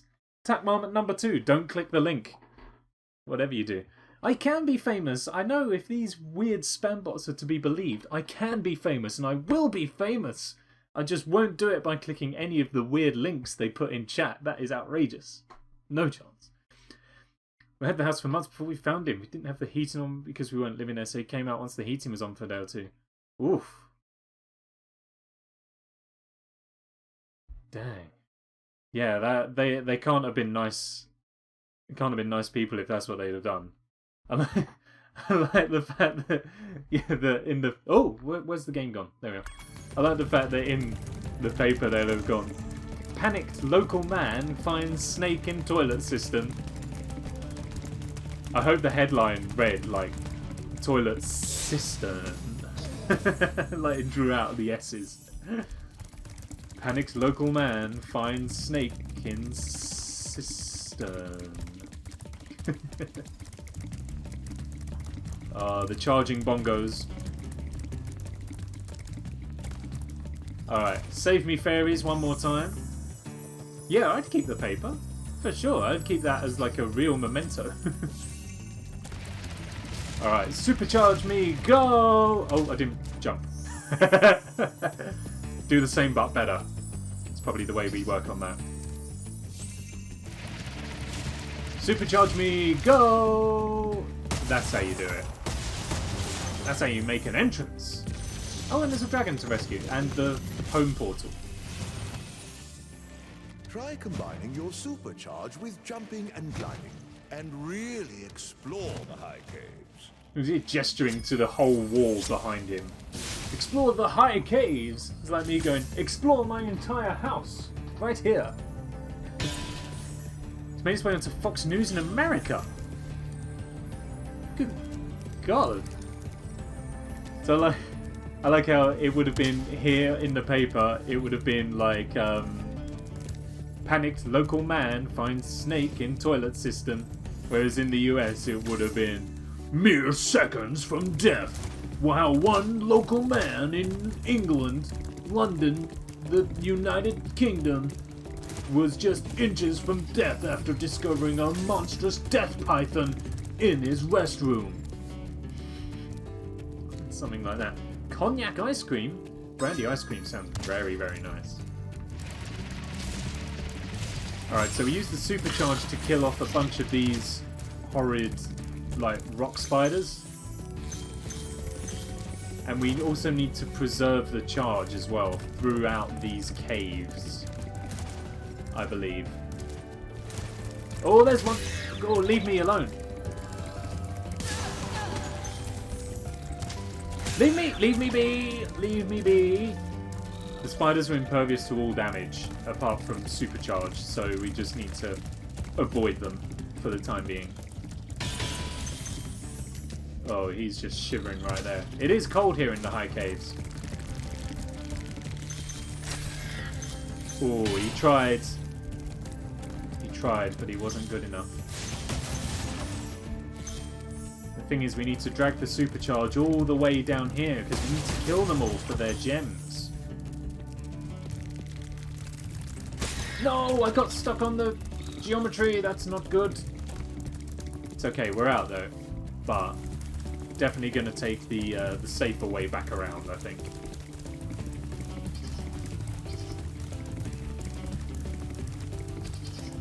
Oh yes, sheep, please. I need healing. Oh hi. I see more treasure over there. Onwards and forwards, don't die, Spyro! The shiver. Yeah.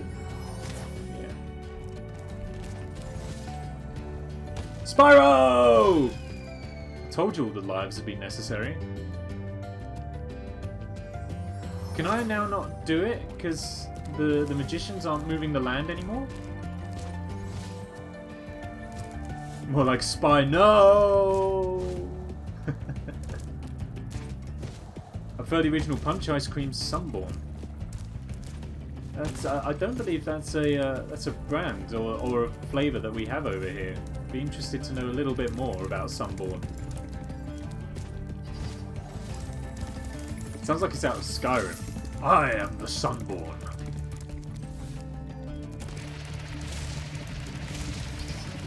Oop, that was a success.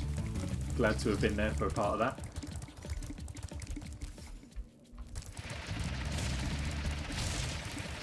Okay, we got rid of the first one, which is good. Now we got the second one. That's perfect. Here's number 3, which we missed and suffer for. Let me leave, please, sir. Thank you. And I've just realised we don't actually need to carry the supercharge to the end right there. There is another way. We can go up this way and through here instead, because that leads us up to... Alrighty then. I see it. Because that leads us up to here, which will allow us to supercharge our flame breath with the magic of a fairy's kiss. And then we just need to not die, basically. fireball all of these. It'll take us a couple of goes, I'm sure.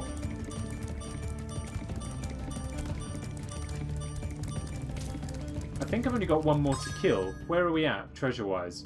Missing a lot. We're also missing some eggs, and we are missing a lot of stuff. We need to get our game faces back on. Sunboard is an ice cream company who mainly make alcohol-flavoured ice cream for adults. Obviously no adult, but jelly 13-year-old me wanted to eat ice cream without my friends. That's... everybody has their first exposure. Okay? And... frankly, cognac-flavoured ice cream sounds a lot better than the first time I was given alcohol. There were two firsts. I have two first occasions, which sounds weird, but it'll make sense. Allow me to explain. Oh, we can't bring that. This guy has to be charged. Okay. That's unfortunate. Okay. So, I have two first tastings of alcohol. I have the first tasting ever, and then the first tasting that my parents were okay with. Oh, okay, it's just flavour. I see. I see. I guess it'd be similar to like a rum raisin type thing, where it's not legitimately rum, but it is like a sort of rum flavouring. But yeah, so my first time, one of my drama teachers gave me a small glass of red wine. Ooh. Was that your? That can't have been your first taste of alcohol, surely.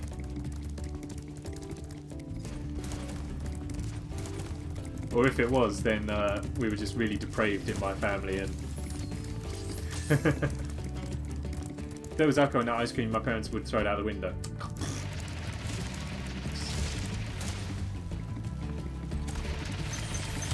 Just say that Tack on Twitch said it was okay to go. No, don't say that. I don't want to be accountable for anything. Don't say that. So my first tasting of alcohol came when I must have been 4, right, which is phenomenally young. But that was one that my parents didn't know about. And then the one that they authorised, we was on a family holiday, and I must have been about 14, I think. And that was one that my parents were okay with. They did promise me a little glass of limoncello on my next birthday. Well, make sure you hold them to that, because that's an important yardstick, is the first alcohol. There we go, we got it. Are we done on the level yet? 1 treasure! Literally 1, that's the worst. Okay, well, never mind. We'll have to do our best. If it would have been just here, that would have been perfect, but no. Okay. My dad used to dip dummy in whiskey. That's I've heard that's a very common thing. I've heard it's supposed to be good for teething and that sort of thing. It's supposed to just numb the baby's gums a little bit. Oh, there it is! I see you. Haha, we've done it. Back then, you know what I mean, like. We're the same generation. When I say back then, I'm referring to me as a baby as well. Alright. You know what I mean. Don't even try and get all defensive about it and that sort of thing. But yeah, so my first alcoholic drink, which, yeah, I'm fairly sure I must have been like maybe between the ages of 12 and 14. My mum let me try what was called a Bacardi Breezer, right, which was basically like a sparkling fruit drink with a hint of Bacardi rum, like possibly the most alco pop you can get, or the most alco pop you could get when I was that age. And so for some, certainly now as an adult, Bacardi Breezer doesn't really count as an alcoholic drink. However, my first actual tasting of alcohol, like I say, was when I was like 3 or 4. and we were on a big family holiday in Turkey, and I was sitting at the bar on my own, making like inane 4-year-old chat with the bartender. So he was probably sick to death of me talking to him. And at one point, I must have just said to him, like, I'm really thirsty, can I have some water? Because it's Turkey, it's hot, you get dehydrated. And I asked him for some water, and he was like, oh yeah, sure. Poured some into a glass and gave it to me. And I tried it. Hi, and I got the... Cool. Now, I think we're auto-saved now, which is good. So yeah, I took this glass of water, and just took a big old mouthful of it because I thought it was water, and then it just reeled in disgust. I was like, bleh, that's horrible, what is that? And it turns out it was basically a glass of the Turkish spirit raki, which you probably shouldn't give to a 4-year-old, especially if they're going to gulp it down, consider it under the impression that it's water. So I went back to my parents in tears. And they were like, what's happened? What's happened? And they said, well, the bartender gave me some funny tasting water. My parents had gone over and had a massive go at him. And then later on that day, there was a kids' pool and adults' pool, and he was walking across a beam between the two pools with a tray of drinks. My nan jumped up and pushed him into the pool. And she was like, don't you ever do that again. I'd give a kid alcohol. So fair play to my nan. But that was it. First tried alcohol at the age of about 4, and then never again till 14, and now I work in a bar and I can't get away from the stuff.